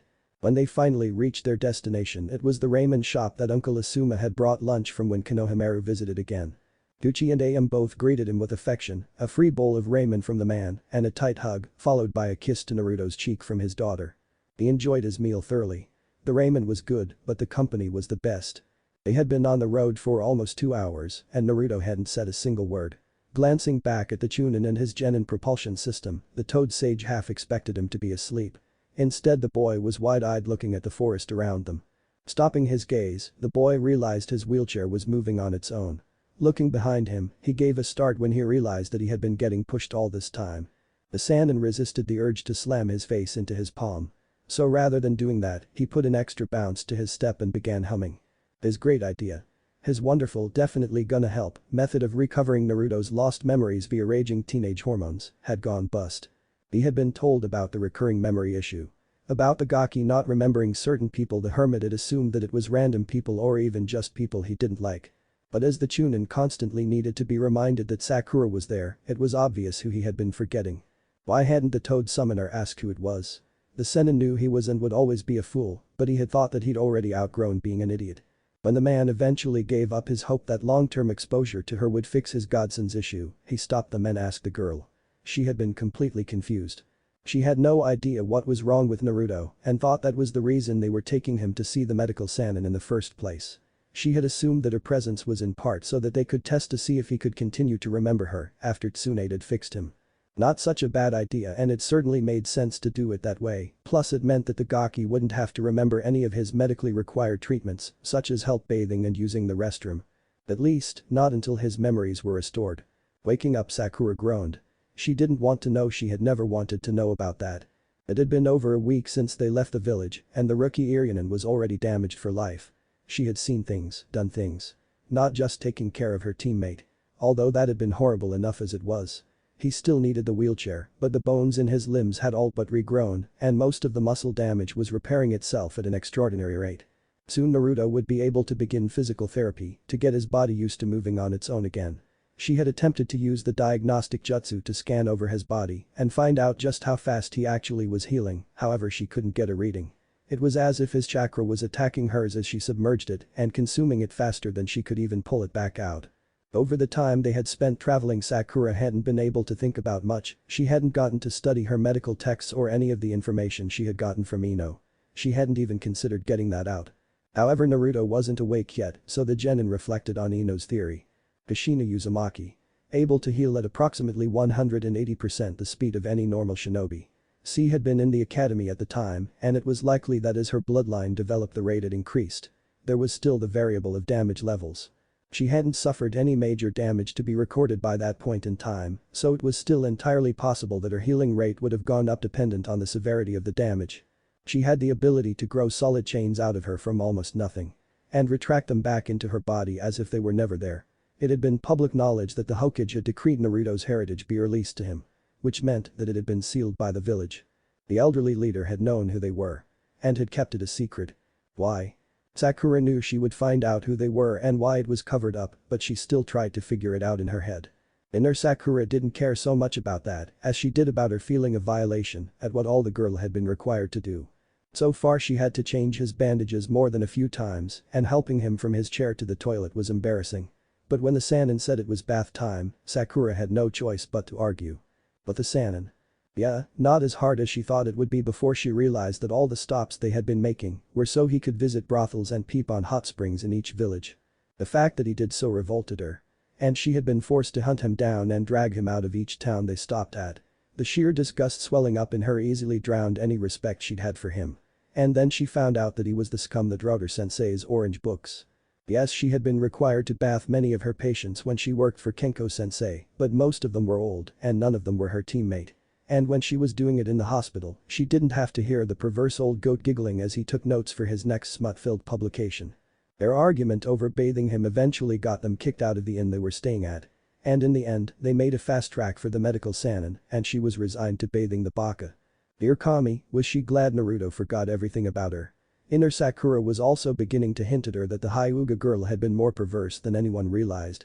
Her extra-developed eye continued to remind her that her teammate was handsomely endowed. More so than any child their age should be, than even a few of the adults she had seen. And the Pincat had to admit, it certainly did explain why the girl who could see through clothes always blushed when he came near a dirty little secret that Sakura was going to take to the grave. Hearing Naruto begin to squirm in his bed, the beginner medic shuffled out of her own to help him to the restroom. The Sannin had told them this was the village that Tsunade would be in. If they didn't find the woman today, Sakura was going to stab the bastard pervert. Sitting down across from the buxom goddess of his fantasies, the Sennin had no intentions of being serious, but the kunai wound on his arm reminded him of what happened the previous night when he'd come back to their hotel drunk and worse in the girl's opinion, alone. He hadn't been planning on finding her this soon. Sure, he probably could have gotten to her in only 1 or 2 days if he was urgently trying. But if he wouldn't have been bringing a genin with him. Certainly not one that practically forbade him from so much as looking at a woman until they found their target. Letting his immature habits drop, the war hero and veteran put on his game face. Tsunade, I'm not here to goof off or get in your way. I have a valid and serious favor I need to ask from you. His teammate hadn't bolted yet, that was a good sign. The Senju squinted her eyes at him and then downed her sake dish. It seemed he had thought too soon. A loop of wire extended from his fingers to her wrist as she tried to jump from the table. She could have snapped it, however that fact that he would go this far means something to her. So staring at her wrist, the Kunoichi sat. What could be so important that you would cut straight through all the flirting? The suspicion in her voice carried an undertone of threatening intent if she didn't like his answer. She had probably guessed why he was supposed to be here. So to keep her from simply rejecting anything he needed from her, he started with the least offensive. I need medical help. And you're the best option. Her eyes shot open at that. He knew she wouldn't have expected it. Especially when he worded it so well. Her eyes narrowed once more as she began to contemplate what all he might mean by medical help. Look, I'm sure you heard about the attack in the village, right? It was a tricky line he was walking. If she thought he wanted her to come back for any reason, she might lose interest. Well, I recently took on an apprentice who was injured in the battle. He fought off Orochimaru long enough for sensei to finish a jutsu which could kill him. Tsunade nodded at him to continue. That got her. She was hooked. Now she would have to at least look at the boy who could hold off their teammate for no other reason than to sate her own curiosity. Explaining that the boy needed to be pushed around in a wheelchair to get him there and that he had left him with his nurse in their hotel, the spymaster of the Leaf easily convinced his crush to come back to the room with him. The woman gathered her own apprentice and pet, marching out of the bar right behind him. Sakura had only finished giving Naruto his bath and was drying him off when the door to their room burst open. She hadn't felt the need to be awkward about it, so she had poked him with a topographical sedative. When she was changing his bandages, the chemical worked like a charm. He was out in minutes. Bathing him was less than appealing, but not as embarrassing when he wasn't awake for it. The legendary shinobi walked in unaffected by his naked state. The pervert stood off to one side as his teammate made a beeline for hers. Sakura, I presume? Hi, Mistress Tsunade, I am Naruto's attending, at your service. She quickly backed away and gave a polite bow. Tsunade placed her hand on his chest and pulled him upright with her chakra. The blushing woman behind her immediately rushed forward to hold him as the Sannin placed her palms on his back. Her chakra extending inwards as she performed the medical scan. Obviously she found something, her reaction to it was slightly shocked. Does anybody want to tell me how such weird injuries could happen? And how the hell they were healed? The Sannin's hands dropped to her hips as she rounded her glare on her teammate. Well, I'll have to tell you about the healing later, I wasn't really there for much, and Sakura here has the full story on how the injuries happened. Thanks a lot, old pervert, send that glare at me, why don't you? Sakura actually couldn't tell if that was her thought or Innerher's thought. They agreed so deeply in their despise of the toad slime. The medic had a hard time believing all of the damage he'd suffered had happened only as long ago as the invasion. It had healed at an impossible rate, the fact that it had healed at all was impossible. And once the bodily injuries were explained, she told the elder woman about the mental one. From what she could figure out from his medical chart and such, Naruto had used shadow clone far too much. The chart said cause of mental damage was possibly shadow feedback overload. Besides that, Sakura could still clearly see in her head the thousands of clones that he had summoned in the battle with the sand demon. But even so, there had been an abnormal gap between the destruction of the clones and his neural rupture. Shizune, finish what the girl was doing and wait for him to wake up. I'm going to get a drink. But that the blonde stood and grabbed her teammate, pulling him out of the room. We need to talk, Irobaka. But them gone the other woman, Shizune introduced herself and began the awkward stage of smalltalk. So how long have you been a medic, Sakura-chan? For almost 3 weeks, I only began training in the field when Orochi-sama first decided to bring Naruto to Tsunade. That's impressive, from your appearance, the way you spoke and handling your patient, I would have thought you'd have been training a lot longer than that. Your sensei must have pushed you hard to get you this far. The elder woman had no idea. Tenko-sensei only got to train me for 9 days, the first 7 were hell, but the next day she said I was ready to learn the chakra scanning technique. This was considered a priority mission because the Sannin requested it, so the entire council endorsed and signed off on getting me trained as quickly as possible. As they chatted, Shizune explained that she had been studying under Tsunade for years. So they began to exchange what they had learned. This mostly consisted of Sakura asking her questions and her explaining how she found the answers when she was traveling with her master. As their conversation continued, Sakura's mind wandered to her Uchiha prince. He had definitely reacted to her progress and to her new outfit if the way he had checked her out meant anything. She was already getting him back and she had only been a medic for a week at that point. What if she could convince the Sannin woman to take her as an apprentice too? If she received training from a legend like Tsunade, then with her natural progress she would be a Chunin, no a Jonin in no time. Sasuke would have to acknowledge her then. Tsuhaime, do you think you can help me out? She couldn't believe that Baka had the gall to act impatient with her. Finding the nearest bar, she ordered a full bottle of their hardest drink. When the server brought the serving dishes, she simply yanked the bottle out of his hand and glared. He got the hint. Look Haim, I know this is short notice and out of the blue, but the kid has enemies. I'm sure you felt it. The chakra inside him. The seal only holds it back when needed, it was designed to let the beast heal him somewhat, and with the damage the boy took, the fox has more chakra in him than he does and worse. The man looked at her as if she cared whether the monster took over his brat. There is a group after him, the Akatsuki. Now that he has lost his memories, he doesn't know how to fight back, his injuries make him a sitting duck and all of the fox's chakra running through him paints a pretty bright target on his back for anyone who knows how to look for it. Her teammate dropped his head into his hands and exhaled loudly. They already made their move. Uchiha Itachi and his partner attacked the village a few days ago. I found out yesterday that they were seen in the village I just passed through on my way here. I spent all day setting up sentries and alert seals so they couldn't sneak up.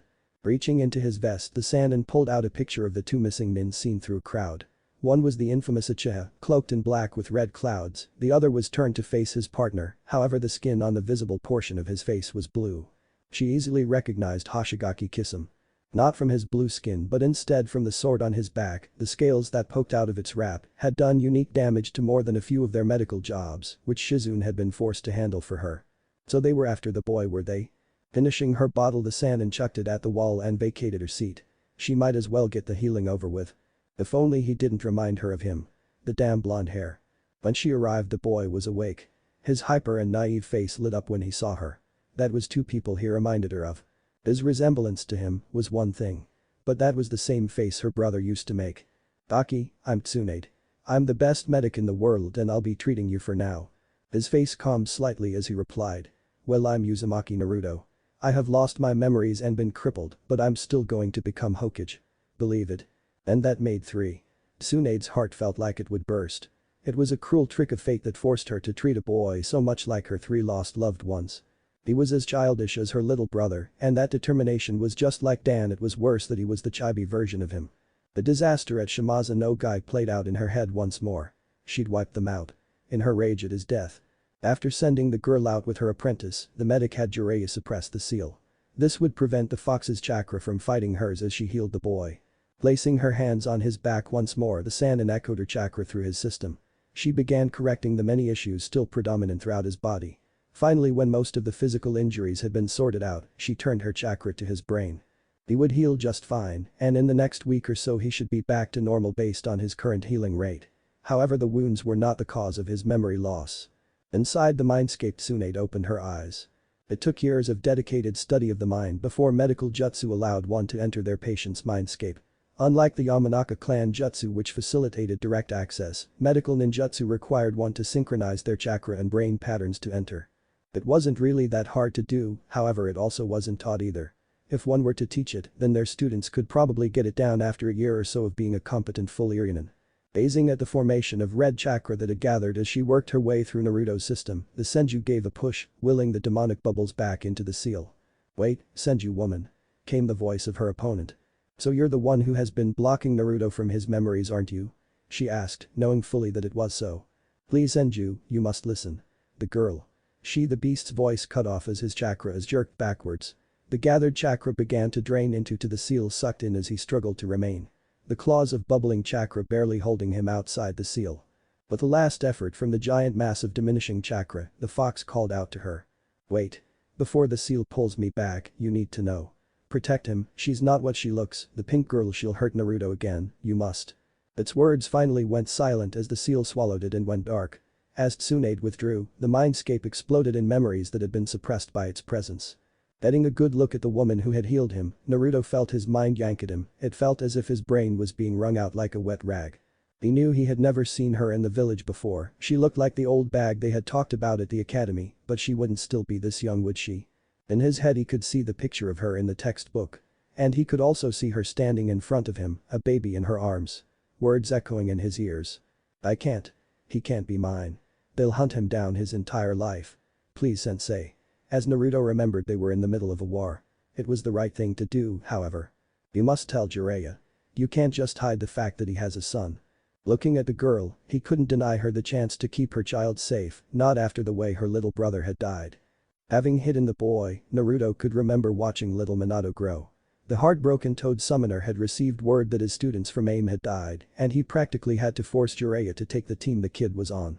Shortly after that, a new war began and Tsunade's current lover died. She had agreed to leave Minato with Jiraiya, but she was going.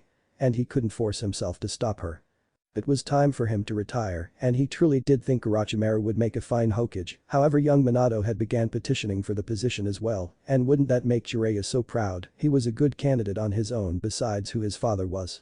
Seeing his student's face light up, he named the man's own student the next Hokage, greatly lighted his guilt for hiding the man's son under his nose all these years. He was a fine Hokage, Minato. But as the old man looked at the pregnant redhead, he felt another stab of guilt. He wouldn't keep the boy from his father any longer. And so he told him. And the boy admitted he had suspected. He told him that he had thought about naming his son after his sensei's book. And this had convinced him that it was the right name. The fox had done its damage. The village was in turmoil, and the fourth Hokage was dead. His son, Naruto, was without parents. The third knew that Minato had been waiting to tell his father about their true relation until after the boy was born. Now though, he would never get the chance. Jiraiya wanted to tell Tsunade who the boy was. That his student had created a child. He was convinced she had healed from her loss of Dan and would return to become Hokage if they asked her to. The Sannin was certain that if she were Hokage she would take care of Naruto, ensure that Minato's son wasn't hurt. His student pleaded and begged. But he was wrong. Tsunade had been ready to come back, but when she found out that her son was dead, she would be broken worse than ever before. And if she found out, she would declare war on him and steal the boy away. Naruto would never see the village again. He forbade the Toad Summoner from ever mentioning Naruto's parents to anyone until he gave him expressed permission. He had never been so proud of Naruto. He did his father and mother proud, if only his grandparents could know and be there for him. As he watched in his crystal ball, Naruto had defeated the traitor and saved his sensei. Iruka was right to promote him. Now there was someone else who had a right to be with him.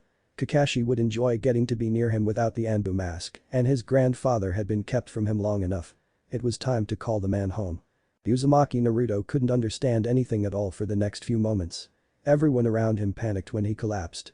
Opening his eyes, the boy looked up at his grandmother. In an instant he realized what he had just thought. She was his grandmother. The tears came on their own as he embraced her. Weeping with confusion and joy. "Grandma, I'm so sorry I never told you." Note. Okay, so we have the big reveal. First, Naruto's memories were held off by the Kyuubi. And second, Tsunade is Minato's mom. And Minato is Naruto's dad. That makes Tsunade Naruto's grandmother. Also Jiraiya is Naruto's grandfather if anyone cares. Tsunade doesn't know Minato had a son, and Jiraiya doesn't know that Minato was his son. Because of that, neither of them knew they were grandparents. After Nawaki died, Tsunade, looking for comfort, gave in to Jiraiya's advances. She got knocked up. There was a war going on, and so she gave the baby to the third to hide, telling him not to tell Jiraiya. The Waki died about the right time for Minato to have been conceived. Remember also that Jiraiya trained Nagato before he took his first team, so Minato could have been born while he was in Rain and he would have never found out.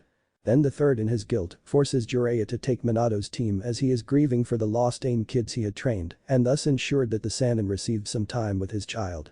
Later she meets Dan and thought she could be happy, then he died and she left. By that time Minato was already on Jiraiya's team. And she agreed with the Hokage that she should let them have their time together. But Minato's father was played a major part in the third choosing him over his prized favorite student. Because he was completely blind to Orochimaru's actions. And when the third finds out that Kushina is pregnant, he decided to tell Minato who his father is, prompting him to name his son after the main character in his father's book. The Kyuubi attacks before Minato gets the courage to tell his father what the third had told him. When he died, the Sandaime knew she would be heartbroken far worse and feared she would try to steal her grandson from the village, him being a Jinchuriki, that couldn't be allowed, so having not told Jiraiya about his and Tsunade's part in Minato's creation, he forbid him from telling Tsunade who Naruto's parents were. When he stupidly allows Naruto's burden to become public, Jiraiya tries to take the kid anyway and so the third forbids him from having any contact at all. This is lifted when Naruto finally makes Genin. All of this is the third's fault, just like his decision to let Orochimaru escape. The focus on Sakura, well, I am setting up for the spin-off if it happens. And if not, it still helps to explain a few things. Inner Sakura. Yeah, that's a good explanation of what she actually is. The id, the ego, and the superego are the three parts of a personality. Well, the role of the superego will be played by the id. Because ninjas don't have Freud or his research. Ino's work, not that hard to simply create relations from one memory to the next in a willing host. Basic Yamanaka Jutsu. The Medical Expo. Von Rasch has posted 4 questions on his profile. Sometime in this story I will attempt to answer at least 3 of them. 1. Whatever happened to the Senju clan? How did the clan that was seen as one of the 2 strongest clans, with only the Uchiha as their rivals, die out while their rivals lived on? It can't be just that the Sharingan let them persevere where the Senju died, because the Senju rivaled the Uchiha on their own, with no bloodlines. So what happened there? 2. Speaking of clans, anyone else notice that despite Konoha and Uzushio being such close friends, all of the refugees seem to have gone anywhere but Konoha? Nagato and his family went to AIM, Karen and her family apparently went to Kusa, but no one went to their great friends Konoha. Yeah, that's not suspicious at all. 3. How the hell does medical chakra jutsu work? It always sounds like they are used to speed up completely heal someone, yet 90% of the time we see its effects in canon, the person still ends up with bandages on them. A prime example is Naruto being wrapped up like a mummy after the Sasuke retrieval arc. Things Naruto still won't remember. The end of the 2 battles he was just in. The Uchiha plot. Anything concerning Sakura from before the Kyuubi was suppressed. The private times between the third and his wife. The worst and bloodiest scenes in the war. And anything before the third made Chunin, because that was just too long ago. Naruto won't even be able to remember the actual promotion, he just knows that all his memories are from Chunin and up. It will be a few chapters before I reach the part where Tenten's ulterior motive challenge comes in. Whole. Wisdom of chance. An evil or a romance. I have decided that my story can go one of only these 2 ways. An evil awakens. In which Sakura will become a badass villain with a split personality and take Sasuke's place at Orochimaru's side. Meaning he stays in the village. If evil, the entire plotline of Naruto could be changed. I already have most of this plot plotted, as in Sakura picks off the Akatsuki herself. And becomes an even greater threat than all of them combined. Or. A romance, if good, Sakura can become jealous of Naruto's new romances and eventually fade out with only minor bashing at most. And I can give a higher focus to the romantic side of the story than the plotline. I can do one or the other, or both. Thank you for voting. The poll is located on my profile. Poll ends in 10 weeks when my next chapter comes out. Most items in all my Naruto fan fictions will be based off of T8. Retroversion's timeline. Many of these details will be universal across them all. Brahma, I'm so sorry I never told you. For a moment Tsunade could only look at him as if he had crapped his pants. I'm sorry? She asked as her calm, dignified expression slowly morphed into one of beet red rage. What did you just call me, brat? She took hold of his medical gown and drew him into the air, stopping herself from pummeling him because the expression on his face was one of guilt and sorrow, not of fear or defiance. I'm sorry I never told you that Minato had a son. The gaki dropped, landing on his back as her hand opened in shock. Her eyes widened open and she couldn't breathe. The Sannin simply stood where she was, her arms still outstretched as if she still held him. A son. Mina-chan. Her chest finally accepted air and began to heave as her mind panicked. How did this kid know anything about that man? Could he have actually had a son, and more importantly, how did the boy know Minato was her son? Tsuhime? What is he talking about? The fact that Naruto had somehow found out about his parents was one thing, but that the boy thought being Minato's kid meant he was Tsunade's grandson was completely unexpected. Almost as if his voice broke a trance, the medic began moving again. I have to check something, I'll talk to you in a minute. She yanked the crippled child up onto the bed once more and put not only her hands on his head, but this time, her forehead too. Pulling at his mental network, she tried to isolate any foreign mental signatures. It took a moment before she found what she was looking for, but the neural shadow moved away from her. It was unlike any she had ever seen.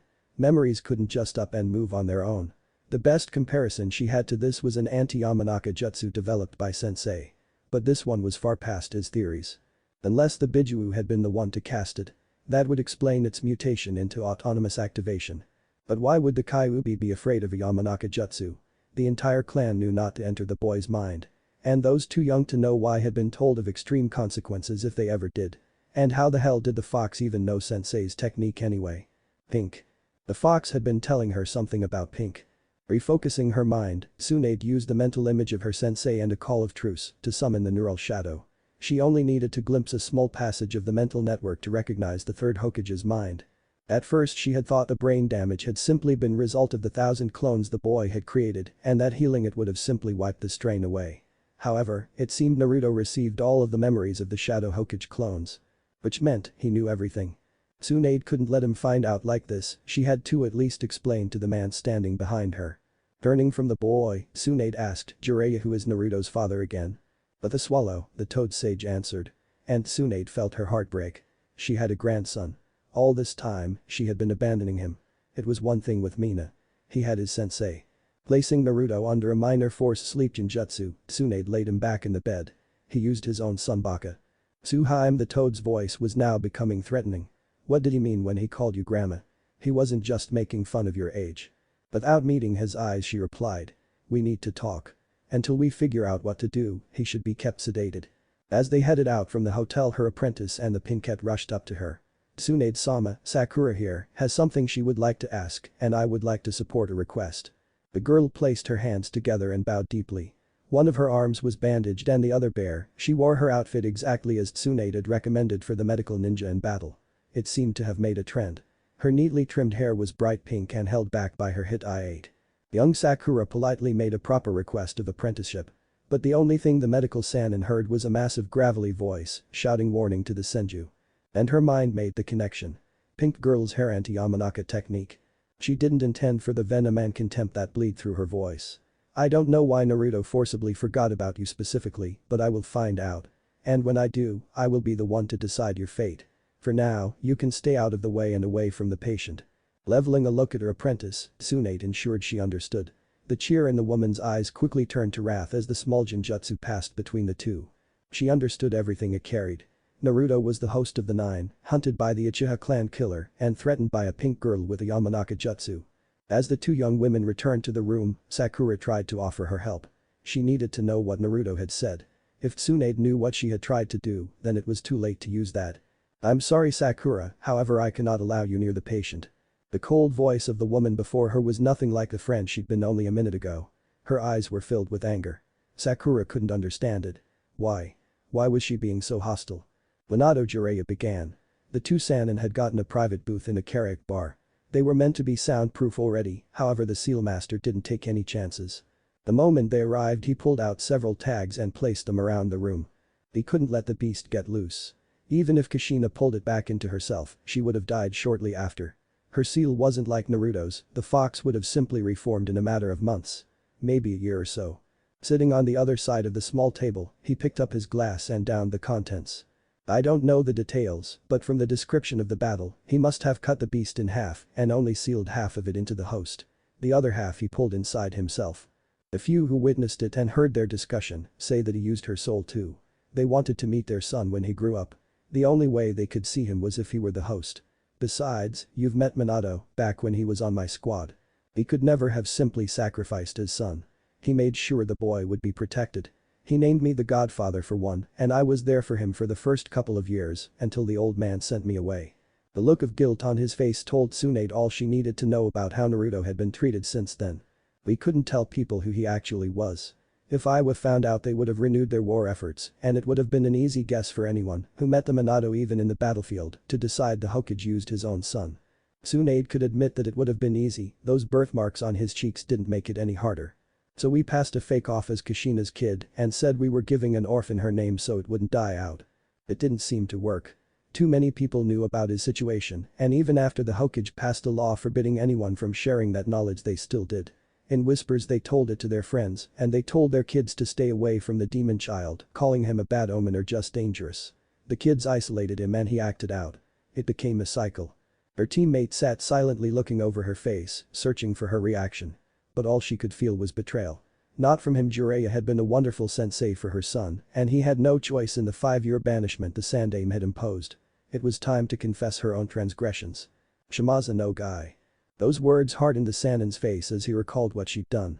On the one hand, it had been a massive deterrent to war with Iwa. On the other, she hadn't stopped at just the shinobi. Almost every single person, man, woman or even child, had died. If I tell you everything, you must swear not to react to it until we are safely back in the leaf. Ignoring the mild shock melting through his hardened expression, Tsunade pleaded. Once we are in the Senju dojo, I will submit to any retribution you wish. But I can't expect you to react any better than I could. You have my word. What happened in Shimazu? His voice was just as hard as his face, but it also had a small waver in it. He already guessed what she was going to tell him. I found out my son died fighting the Kyuubi. A swallow in his throat and wrath appeared on his face. Shortly after Nawaki died, a couple months before we face Hanzo. I remember. He cut her off. You were in AIM for almost a year, the second war had just ended, and I couldn't bear the thought of my son being hunted down for being related to me. I thought of telling you so many times, you two were so happy as a team, and when Dan died, I couldn't take him away from his father, so I left without him. And some Iwa nin laughs about his death in Shimazu and you lose it, the Toad Sage finished for her. I begged, I got down on my knees and begged Hiruzen to bring you back. No wonder he refused. The Sanin stood and turned away from her. Did Dan know? He didn't even try to muffle the hatred in his voice. Or did you lie to him too? He knew. He accepted it for what it was.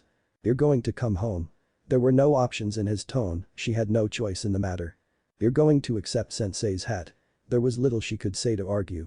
Even if she wanted to refuse, if she had the courage to risk his rage, she could never abandon her grandson the way she had her son. You're going to tell him exactly who we are.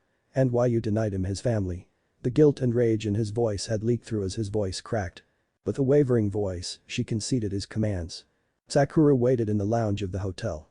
Shizune had been so cold to her. It isn't fair. Screamed inner Sakura. All she did was try to protect the boy she loved. But even with no memories or mobility, Naruto still found a way to ruin her life. To be fair, the girl thought to herself, he didn't mean to mess me up. I am the one who tried to abandon him. Still her inner was upset. The Sannin had said no. Because she did something to him. And if she found out that Sakura actually had tried to leave him for dead and had been the cause of his memory issue, then she would never change her mind. Frustrated at this, Sakura had her inner spat. How is she supposed to get Sasuke to love her if no one will train her? Not their sensei, not her parents, she couldn't even get a lesson from a drunken medic. Inner Sakura was just as adamant about it. She had been right when she told Sakura to take that. She knew what she had to do. Taking out the scroll she had copied from the one in her friend's hiding space, she quickly went over it. The actual Yamanaka Jutsu. It would help her force him to forget what she had done. According to the scroll, their jutsu didn't always require the bloodline ability of parting their souls to be performed. This was the part that had convinced Sakura to make her copy. All the beginners of their clan needed skin contact with the head of the mind they were entering to do the jutsu. This way their soul didn't have to leave their body. Meaning anyone could do it as long as they had skin contact with the target's head. Since she wasn't a Yamanaka, she wasn't sure if she would even survive it if her soul did leave her body. But she didn't have to risk it. A small extra ingredient she had already prepared, discreetly dropped in the woman's food, gave her the opportunity she needed. Once Shizune needed to use the toilet, she moved. Slipping in, so she didn't disturb anything. She still had her key to the room, so she was in without incident. Stepping over to the bed, she placed her hands on either side of the unconscious boy's head and prepared herself for the jutsu. The snoring pig sleeping next to him shifted slightly but didn't wake. Just as she was about to activate it, his eyes opened. The blue orbs of pure innocence stared at her guilt. Hello, who are you? I'm your nurse. The question was a godsend. Thank all fortune. Don't you remember me? No, I should though, I seem to remember everybody else. Even all Gigi's friends it seems. The Pincat didn't have time to figure out what he meant by that, so checking his eyes and vitals, she quickly dismissed herself. She hadn't even been in the room for a whole minute, so she easily passed to the lounge before the Sanin's food-poisoned apprentice came out. Inner Sakura wasn't satisfied with their exit. They should have made sure. But Sakura herself simply didn't want to think about what she had been willing to do. The next morning had two Sanin leaving the hotel behind. Tsunade drank all night. Only coming back that morning when the hermit actually drug her by one of her hair tails. Before they could return home, Tsunade had to pay off her debt. A small loan of cash from the author of a popular book series provided the capital. They would return in a couple hours. For now though, the other four locked down their room. Shizune finally agreed to be somewhat civil, and Sakura had been allowed back into the room. A cheerful Naruto was a welcome sight. He still didn't remember her, but at least he was back to normal. The older medic analyzed their interactions closely and soon began relaxing a little. Sakura began asking the boy about his memories, and he replied with joy.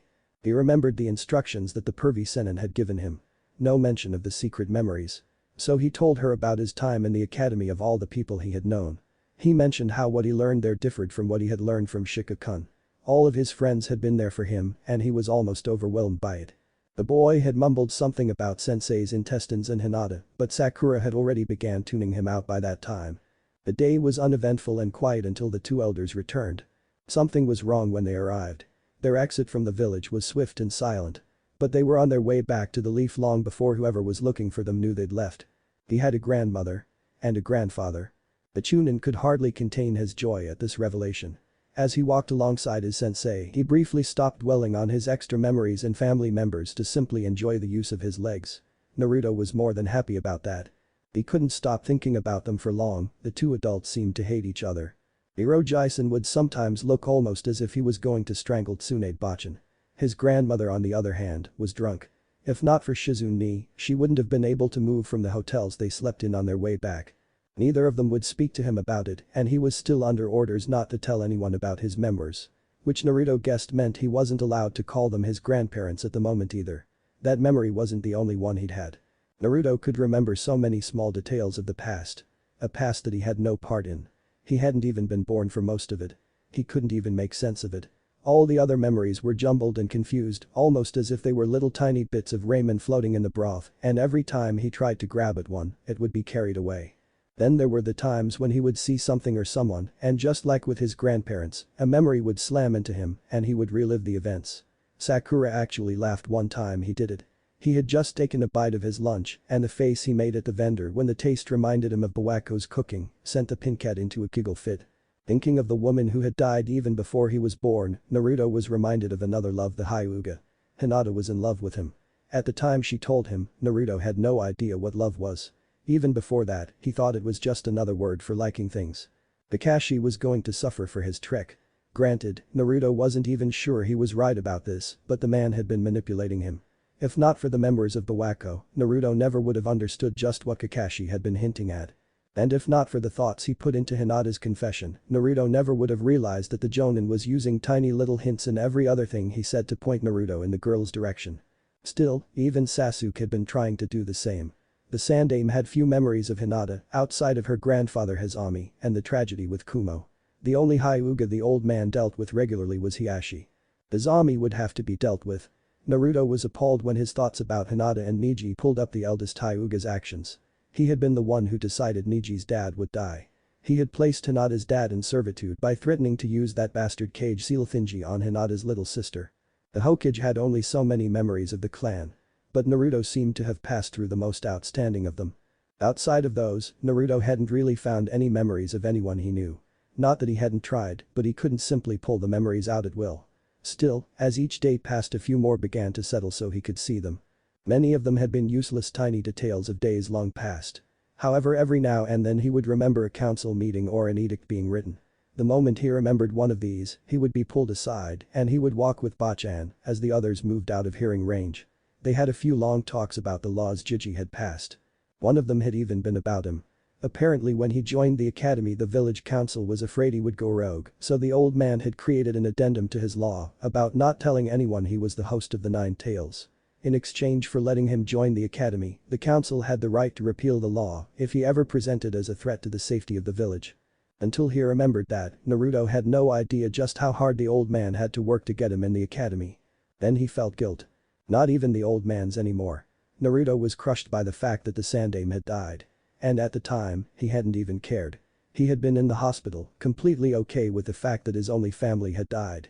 The man had been there for him his entire life. And he hadn't even said a prayer for him. His grandmother held him as he finally began to grieve the loss of the man who had supported him from the start.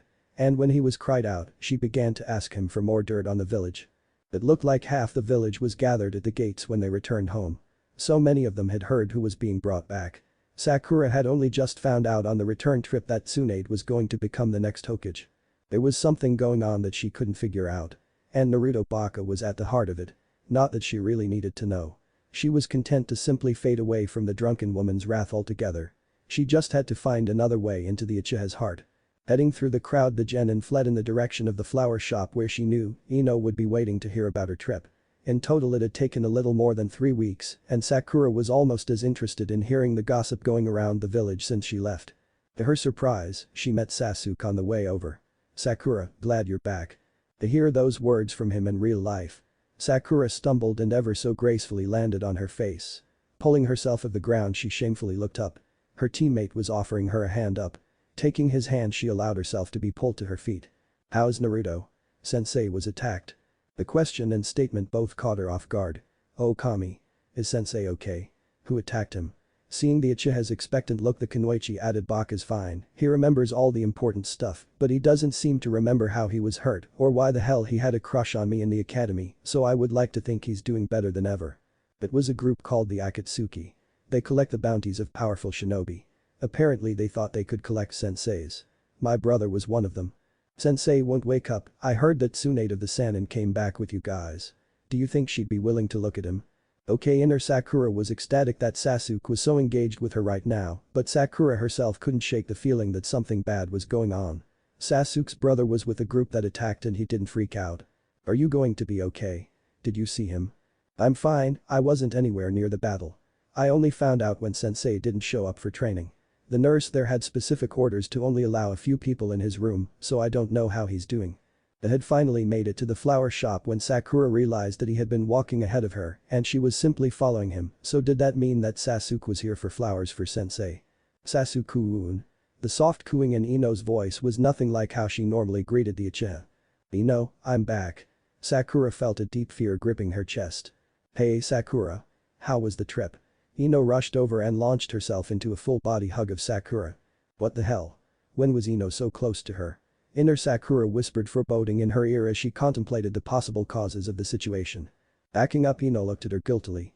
Pulling Sakura into the house, they left Sasuke waiting outside. "Sakura, please don't get upset.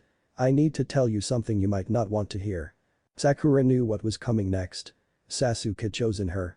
"I spilled my guts about your nightmares. I'm so sorry, but I had to." He was freaking out and I needed to do something. Abruptly Sakura's mind came short. "You did what?" "I told him about the nightmares you've been having about Naruto getting hurt. He's your teammate, he should have known that you were upset about it and I didn't know you were keeping it from him." That was not what she had been worried about. But it actually might have worked in her favor. If Sasuke thought that she had simply been too horrified of what had happened, he might not have told Sensei. Then her mind processed the rest. He had been freaking out, she had to do something. What had Ino done? "It's fine, I wasn't hiding it, I just didn't get to see him much because of the medical training." How bad was he freaking out? "Well, I was going to visit Lee when I heard him screaming at one of the nurses for information over what happened. Your sensei was hurt badly in the fight, but it seems he was able to hurt Itachi worse. The other guy had to carry Itachi out of the village." The council announced that Tsunade was coming back to help with the wounded the next day. The revelation shocked Sakura. Wounded? How many got hurt? Most of it was collateral damage from the fight between Guy Sensei and the Mist Ninja. Not many were hurt from that, but Kakashi Sensei and Itachi's fight caused some kind of super fire that killed a lot of people. That was bad news, but Sakura quickly dismissed the nausea it caused. And then Kakashi Sensei began fighting differently. I think Itachi asked where Naruto or Sasuke was. No one knows which of them they were after, but Itachi going after his brother makes the most sense. The civilians who saw it said that your sensei was making things disappear with his eyes. And the battlefield has all of these twisty spots where something happened. It was as if he didn't care if anyone else got hurt. Well, there was a reason she had been coming to see Ino first. She always had the gossip. The girl could filter through the bullshit and exaggerations and cut right to the details. So how did Sasuke take it? How did you calm him down? He freaked. How else? But I eventually got him to see my dad. I know you would never trust me doing it, but after I explained what I had done for you, Sasuke was almost too happy to see dad for a treatment. After they spoke a bit longer, they agreed that they had kept Sasuke waiting long enough. Sorry to keep you waiting, Sasuke-kun. The echoed sound of their voices saying the same word sound into the flower shop. That's fine. The Uchiha smiled. Ino, I was actually stopping by to thank you for talking to your dad. I thought maybe you would like to get something to eat. Both girls stopped in their tracks. Sasuke, why are you only asking her? Sakura's pouting voice was as cute as she could make it. Looking at his teammate with a blank face, the Uchiha replied in a matter-of-fact tone. Well, with how often you rejected Naruto, and as violently as you do. I thought my chances of asking without getting injured would be higher if I asked Ino. Having paid off all her debts, Tsunade no longer had anything holding her back. She would become Hokage.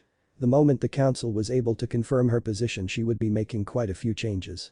Starting with releasing Naruto's heritage as her sensei had commanded. Ending with the brutal, humiliating dismemberment of the village council. She had heard of how they bickered when her teammate tried to ensure sensei's final wishes were met. She had already seen to all the wounded of the most recent attack. At least the severely wounded. And she hadn't even began looking at the victims of the invasion. They had been after Naruto. Had confirmed it when she woke him. His forbidden ocular jutsu had drained his chakra nearly past the point of survival, and the jinjutsu placed on him the moment he slipped had kept him under for good. After a short debriefing, the Jonin had to be put back to sleep. It seemed Itachi was sick. And now hurt as well. When he asked where Naruto was, Kakashi simply blinded him. As well as everyone in line of sight of the battle at that moment. In the next moment, his hounds attacked full throttle, and the Jonin leveled a full village block in his attempt to kill Itachi. The missing nin had been soundly beaten before he resorted to burning down the village. The loss of his sight, even temporarily, had been all the advantage Kakashi had needed. Once his hounds sank their teeth into the Uchiha, it was practically over. He had been blinded, hamstring and bled out. Kakashi had almost cut him down with his Chidori when the black fire appeared. When the Uchiha began spraying his black fire at everything, the only way Kakashi could stop it was to warp it to another dimension. He hadn't gotten it all, but he got most of it. And he also got Itachi. The man had lost a finger. That was it. But later on, the finger had been enough to discover the illness. And once Kakashi ran out of chakra, that was the end of the battle. He was put in the ultimate Uchiha Jinjutsu and left where he dropped as Itachi's partner swooped in and pulled the man out before Kakashi's backup could rejoin the fight. A small knock on her new office door came from a tall blonde man. Yamanaka. The Sannin felt a pang of mistrust. Come in. Tsunade-sama, I would like your permission to examine Naruto's mind. Red flags and warning bells, alarms and flares all over her mind went off. No. I understand your reluctance, however the damage the boy suffered has become a point of interest for my clan. Admittedly, it was my daughter's research into his condition that instigated it. However, the acute recurring memory loss of a single specific person is something I myself would find intriguing. It's already been fixed. No Yamanaka is permitted to so much as look at the boy without my expressed permission and presence. You should know the risks of entering his mind. Her flat rejection and harsh refusal made it clear that she wasn't going to budge. On another note, Tsunade-sama. It would be prudent to have him examined by a psychologist. I myself have seen to his teammate, and from the boy's memories of the event, Naruto-kun was put through something that would traumatize even some of the most war-hardened jonin. Tsunade couldn't deny that. Naruto had been damaged badly, not only in those fights, but also throughout the rest of his life. He was her grandson. It was time she knew everything she had missed. I'll take care of that. But since you're volunteering, you can begin compiling every scrap of information the village has over his life. If he ever had the sniffles or a paper cut, I want to know when and why. The moment I have been coronated, I'll write out executive orders to correspond with this request. Including an all-access pass for any information concerning him. The Jonin's face went pale, and he rigidly acknowledged her statement. I would suggest you look over the most recent village statues from the past 10 years. You will need to know how Sandaime-sama has been managing the village since the Yondaime passed. It was a good idea. Not that she hadn't already planned to. Thank you for mentioning it. I never would have thought to do my homework. Whether he thought that was sarcasm or serious, her glare was all the dismissal the man needed. The Sannin knew what she needed to do. Her few glimpses into the Sandaime's rule through Naruto had been alarming to say the least. But for now, she had a meeting in a dojo. Uzumaki Naruto enjoyed sleeping in. It wasn't often that he even wanted to, but today he did. And so he did. He thought he had gotten enough sleep in the hospital, but after working out the last few days he realized he needed more rest now than he had before. Shizune had been upset at him for pushing too far. But he was fine after a night's rest, so he did it again. And this was the result it seemed. No big setback like she feared. All he needed was to sleep in for once. Besides, he needed to catch up. It had been over a month since he was hurt. There was no telling how much stronger Sasuke had gotten. The thought of his teammate brought Naruto back in his mind. The boy had been genuinely worried about him. His attempts to become real friends had been enough to make Naruto giggle at the thought. He almost wanted to turn it around on the team. Except that the boy seemed to mean it. The other boy had even made his own assumptions about Naruto's romantic life. Just as their sensei had, he tried to lead the injured boy towards Hinata. Naruto wasn't sure if he did like her. Sure, he felt somewhat responsible for what happened to her, and she was kinda awesome. And it wasn't like he had ever even thought of another girl like that. But he hadn't even know what liking was until Kakashi Baka had explained it.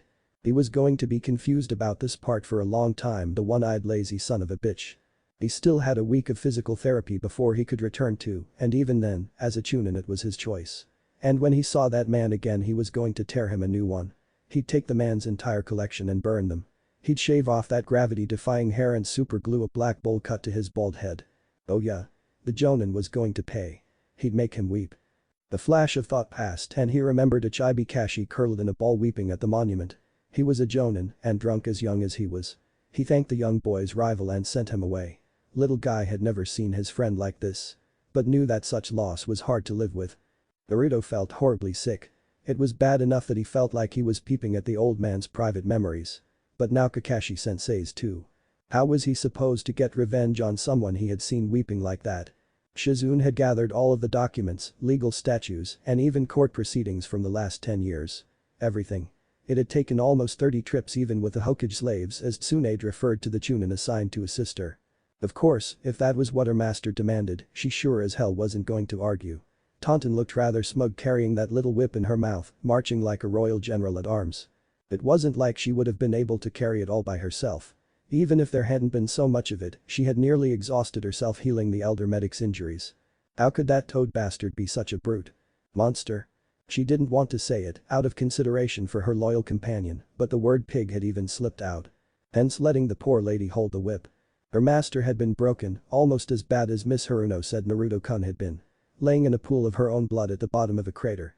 The entire dojo was smashed apart. Shizune simply refused to understand how Tsunade was able to simply brush it off as justice due. The moment she was healed enough to move she set to work. Ordering the Hokage slaves to stack the last pile of scrolls and binders on the table, Shizune could barely even see her master through it all. The woman was no slacker. She had already passed through almost a third of the documents delivered. Oh well, it seems some of those had already been tossed at the door and were page after boring page passed by. The Sannin knew she could use a drink, but she didn't have the resolve to keep working if she gave into that craving. Most of her wounds had already faded. Shizune did good work. The shadow of the pain remained. And a part of her didn't really want the shame to fade. Besides that, the medical legend had to be prepared. When she decided to oust the village council, it had simply been a stubborn and petty thought, born from the descriptions she had heard from her grandson and his ancestor. Bastard. However, as she read each new law that was passed by her sensei, she realized the wrinkled sack of shit had screwed her almost as badly as her teammate. How could the old bastard be such a senile fool? That stupid monkey had signed over so much, and she hadn't even gotten through half the legal history of the last 10 years. She resigned herself to needing to see the rest. So she simply stood up and walked out. She passed over to the village archives and began looking over the laws since the day she left. It took hours before she caught up to the time her son died. He had been a wonderful leader. But his predecessor was in no condition to retake the hat. Tsunade had only needed to pull a few statues from her son's legal reign. And then she returned to the office where she had been examining her sensei's second reign. More than half of these documents would have to stay. If only she could find a loophole or a linchpin to cut out and send the whole mess falling down around the belligerent Congress. But she failed. The third Hokage had sealed into law that the council held more power than the Hokage, one tiny bit at a time. But that didn't mean she couldn't simply bully them. It had been a couple days since she began and she had found nothing to help her. However, she kept out the majority of documents she had pulled. They would serve as a reminder of what she had to fix. Each one held a strip of the Hokage's power. She was going to take each strip back. She would take it all back. And why? Because her grandson wanted to become Hokage. Because when he visited her, he would tell her more things he remembered and she would have to find them in all these papers. She had even began asking him for details on some of the ones she found herself and he had provided. The kid had become a goldmine as far as her sensei's guilty conscience went. His insight into the laws of the village had been twisted by his own views of them, but it was still the rotten monkey's memories. Not that Naruto had any luck in choosing what he remembered. They only got a portion of the things she asked about, but from each one he would remember more. It was over. All the ceremony and ritual had passed. She, Tsunade of the Senju clan, had been named Hokage of the village hidden in the leaves. She wasn't ready for the responsibility. She didn't even think she deserved it. Not after everything she had done. If the villagers could see how she had acted as a child, or later on how often she had gotten drunk, or how she gambled, what happened in Shimazu no Gai, or even that her mind briefly drifted back to the Senju dojo. The village wouldn't even let her through the gates if they knew everything she'd done. It did seem like her teammate was going to be okay though. Her punishment had been painful. Humiliating. And in the end only just a little too far. But if an Icha hate rape ever came out, she was going to murder the toad. The last thing she needed was the village reading one of his smut novels and making the connection. Getting her small blush back under control, Tsunade sent a runner out to inform all the council members that an emergency meeting was being called. Naruto's things had been moved into the Senju compound. He had been given the choice between here, the Namikaze, Uzumaki, and even Irojiji's homes to move into. He still almost couldn't believe he had a family now. He was going to miss his apartment, but it would fade. Just like when Jiji moved in with Bawako-chan and left his small apartment behind. Ba-chan's big meeting had gone well by the way she grinned. Even Irojisen seemed in a better mood. She had promised to tell him all about it after she became Hokage, but only if he promised to keep it secret until then. Jisen had also insisted he never tell anyone about the memories. Which meant that legally he wasn't supposed to know until his heritage was released. Now that it was, the only ones who did know were Shikamaru's, Hinata's, and Kiba's parents. And the cat Anbu whom Bachan had named her new Anbu commander, and maybe the last guy who was the Anbu commander before that whoever he was. Naruto still hadn't located that memory. The day all three of them sat down and each of his grandparents told their side of the story. The fact that he had gone missing when he was 7 was a little surprising. He could remember a few things about himself, but most of it was good things. Why didn't he remember that? Or the fact that Jiji had banished Jisen for almost 5 years. His extra memories were going to be kept secret from everyone, but if he wanted to tell people about his family, it was his choice. Since Kakashi-sensei already knew about his dad, the Chunin decided it was okay to let him know about his grandparents too. But after a long and hard trail of thought, Naruto only had 2 people he wanted to tell, and Iruka-senpai was the second. Senpai, Naruto thought to himself with a laugh. When Naruto arrived at Training Ground 7, the place looked completely different than he remembered. It was colored with tiny details from Jiji's past. And there at the monument stood his sensei. The Jonin who had known who his father was this whole time. The man who had tried to trick him into a relationship with someone. The baka who had abandoned him to train Sasuke team. The asshole who. Naruto shook himself as another memory passed over him. The Sandame had known about the match. He and this prick had planned on the team being late. He had shown them all right. Sitting on one of the training posts was his teammate Sasuke. The brooder was smiling for a change. He had seen Naruto. Oi, baka. What was sensei's first thoughts that he told us about our team? That he didn't like us dumbass. Naruto replied and bumped the Uchiha's outstretched fist with his own. Quickly jerking the hand back he shook it and looked at it as if it was melting off. Wait a second, that plague that killed off your clan wasn't catching, was it? His mock of ignorance wasn't lost on the blushing genin. Yeah, I'm sorry for making that up. I wanted to see what it was like to have someone not whispering about my traumatic loss for a change. Well, that only made sense if his loss was worse than your entire family dying from illness. Which Naruto guessed would have made Sasuke into a germaphobe instead of an avenger. Again, Naruto met with another missing memory. Naruto had nothing on the Uchiha massacre. Not even a stray thought years after the fact. It was as if Jiji had no idea it even happened. Hi sensei, Sasuke-kun, the almost depressed greeting changed to a delighted and warm welcome when the Pinket saw Naruto. Naruto-kun. Are you going to train with us today? Naruto recognized her. Sakura, the nurse who had gone with them to get Tsunade. Hey Sakura-san, I didn't know you trained with Sasuke. Of course I do, I am a member of Team 7 after all, or did you forget that? As misplaced as her attempt at humor was, Naruto's mocking bow and apology to his kohai saved her from the glare Sasuke was ready to send her way. After another round of introduction they began training. At first it was just some stretches, but then they headed over to the lake and began water walking. Sasuke had it down, even if he was still a little shaky. Sakura was able to get through it in only a few moments before she joined Naruto in his laps around the lake. Sometime around noon they stopped and Kakashi sent the two genin to the mission's office, telling them to wait there for them. So, Naruto. Now that you know who your father is, there are some things I thought we should talk about. The jonin crouched down beside him, looking him in the eye. Firstly, I knew. And I know you're probably mad that I never told you, but I wanted to be your sensei where your father was mine. And I would have lost that right if I broke the Sandame's trust. This was an apology. I was selfish, but I spent years watching over you while I was in the Anbu, and I was ready to simply be Kakashi-sensei. I don't need you to forgive me, I don't really care about that, but you have to forgive him. I might not be the best person for this talk, but I feel that with my relationship to your dad, I may be the closest thing you have to family. Actually sensei, my dad's parents are kinda cool too, you know. His reply made the copy ninja's head jerk as he gaped at the chunin in front of him. Haha. Sensei, you should see your face, it's like a fish with a mask. Naruto dropped to his butt and laughed at his wide-eyed sensei. You know Minato-sensei's parents? Came the astounded voice of the jonin. Yeah, but it's a secret, I can only tell you if you actually teach me something cool. That's okay, I don't need to know. It'll be penance for never telling you about yours. Naruto could almost believe the man didn't want to know. Oh come on sensei. The chunin pleaded. Well, the jonin drew out his considering face. I suppose I could teach you how to smooth talk that Hyuga girl who's so taken with you. That reminds me. Naruto shouted as he leaped off the ground to a standing position. Pointing at his sensei, he made his accusation. You were trying to trick me. You jerk. I know exactly what you were doing with those hidden meanings and double wording and shit. Well, it would seem he had been caught after all. Did it work? Kinda. Naruto scratched the back of his head. Well Naruto, since I owe you for that too, how about I pay for the first 3 dates you take her on? Dining, reservations, flowers, I'll even help you pick out a new outfit. What's wrong with my outfit? The boy shouted indignantly. Outside of it being your only one? I'd rather not be here all night reading off the list, Sue. They had left the training ground hours ago. Where the hell were those two? Even Sasuke-kun had gotten impatient. Adim-sama was assigning missions for the first time today and wanted to accept the first mission she ever assigned. Kakashi-sensei was supposed to come pick it up that morning, but per usual he never did. The office was crowded when the two genin had arrived.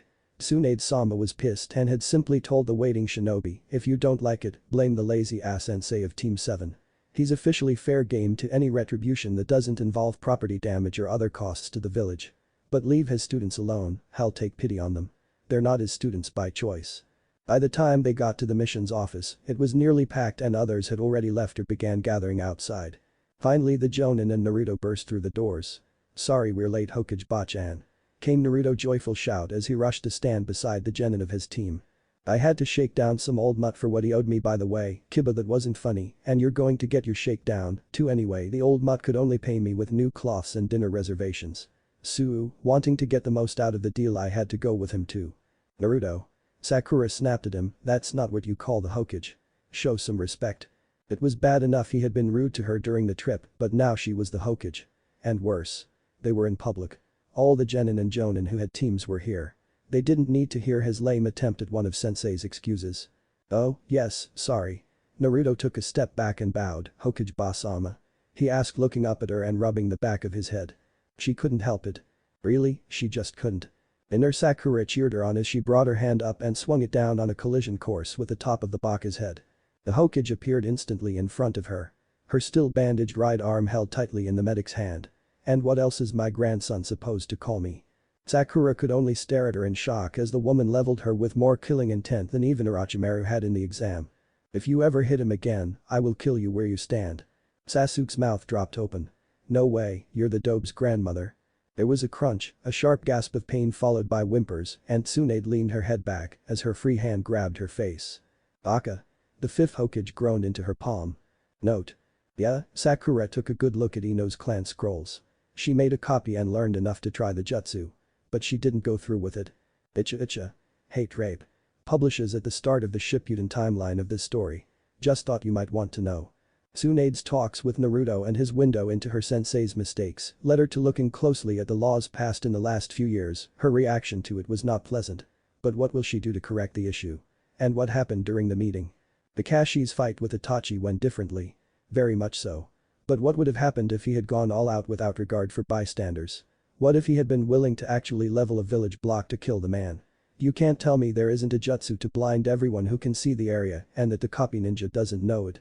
Once he tossed public safety to the wind, it would have been easy for him to land a good hit. This time Sasuke didn't chase after them. Why? It shall be explained in his POV. Kakashi's offer to pay for Naruto's dates with Hinata are not going to change this. It is an error tenten. This just completes the triangle. In the next chapter of this story, we will finally get to see the outcome of Naruto's heritage. And the very start of the Tenten's ulterior motive challenge. Sakura has been rejected completely and her ribbon guy has thoughts on another little princess at the moment, so what will happen when the third member of the Naruto love hunt joins the fun? And what did Kiba do that wasn't funny, you may ask? Find out. Next chapter, a rumor, a relative, and a romance. Things Naruto still won't remember. The end of the 2 battles he was just in. The Uchiha plot. Anything concerning Sakura from before the Kyuubi was suppressed. The private times between the third and his wife. The worst and bloodiest scenes in the war. Any of the abuse that Kakashi erased. And anything before the third made Chunin, because that was just too long ago. Naruto won't even be able to remember the actual promotion, he just knows that all his memories are from Chunin and up. The pilot chapter of Wisdom of Chance. An Evil Awakens will post shortly after this chapter. It is a spin-off starting at this chapter in progress. Imagine if Sakura had used the jutsu on Naruto, what would have been the consequences? How could that have led her to becoming the Jakuna no Kogo? Demon Empress. Anyway, that's in the spin-off. Most items in all my Naruto fanfictions will be based off of T8. Retroversion's timeline. Many of these details will be universal across them all. Meaning any mission or arc or other major details will be included based on their background and trigger events. What if Naruto is denied training by Kakashi? Sasuke bashing, and thanks for watching my video till the end. If you enjoy this content, then do consider subscribing to my channel and leave a like if you guys need the next part. Comment down, and thanks for watching the video and see you guys next video.